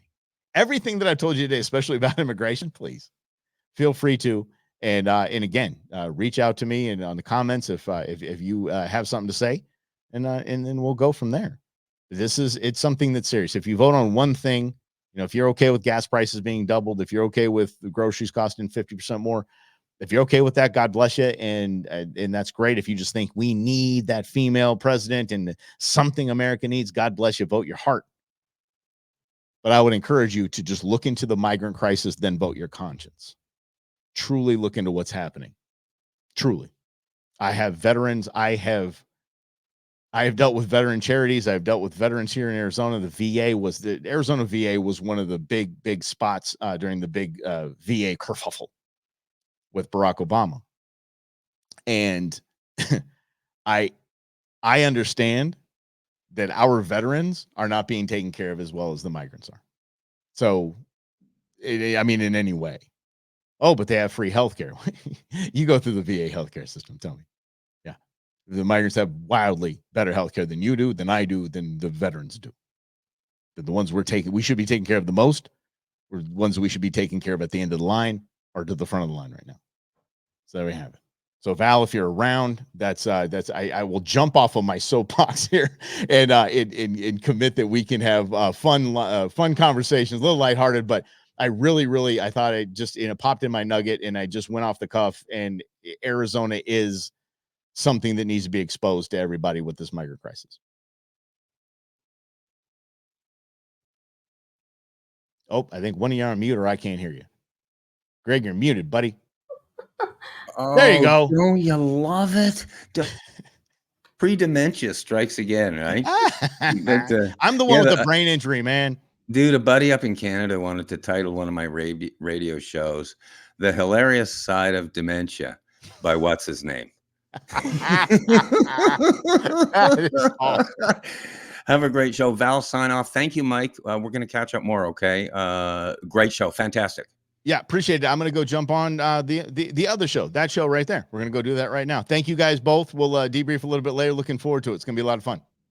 Thank you. So that's Mike Russell in other news. You can follow him on Facebook, on X. I have to say, if I was going to summarize his show, fact check me.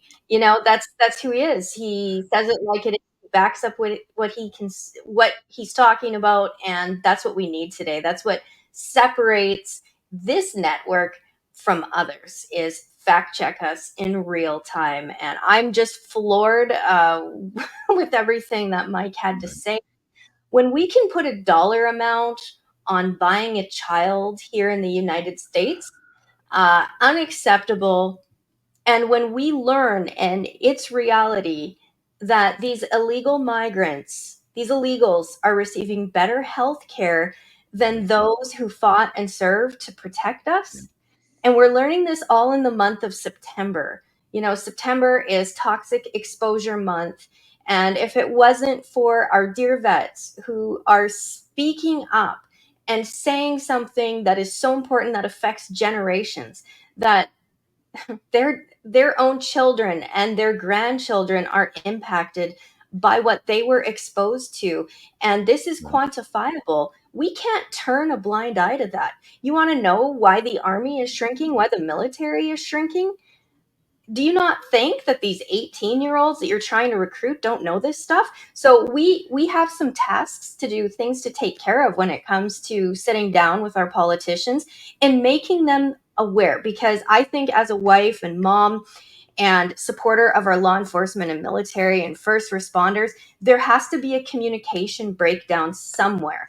And I don't take somebody's word when it comes to politicians. I like to sit down face to face.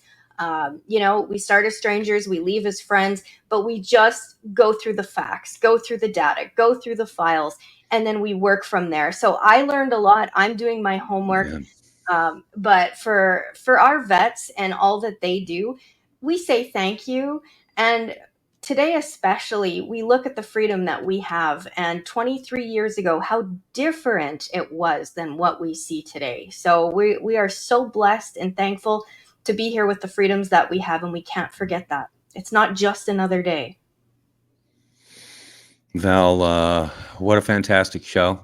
You did a fantastic job facilitating behind the scenes, and I can't wait till next time and next time after that, because we have so many bells and whistles and fun stuff that we just didn't even get 2 today.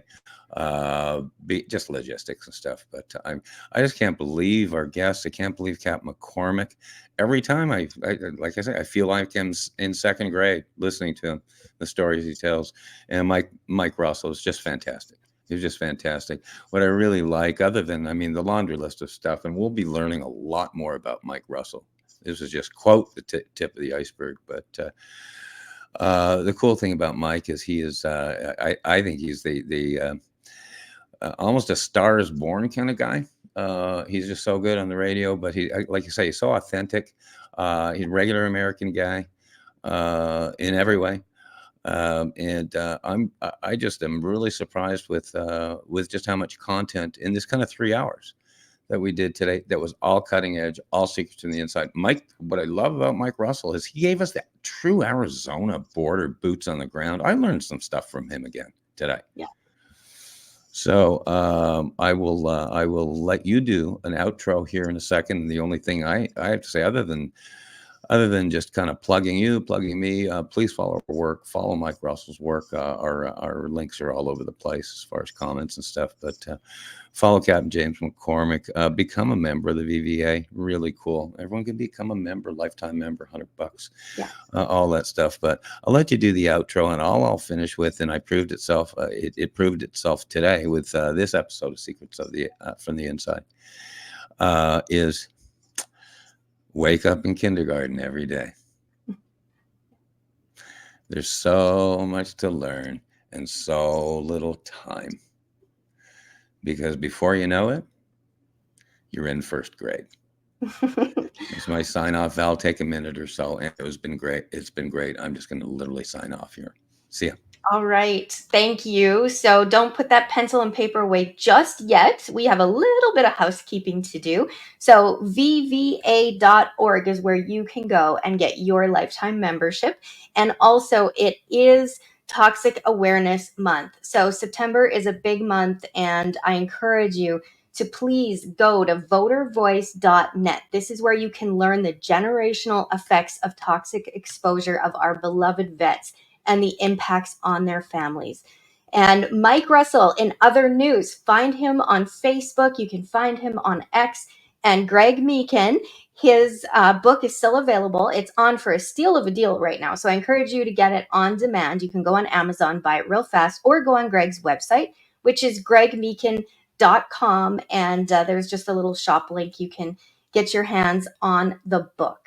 And also, if you want to follow my work, please visit my website, valolsonnews.com, or on X, @HomeMediaMom. This was another rapid deployment broadcast of Continue Mission with Captain James McCormick.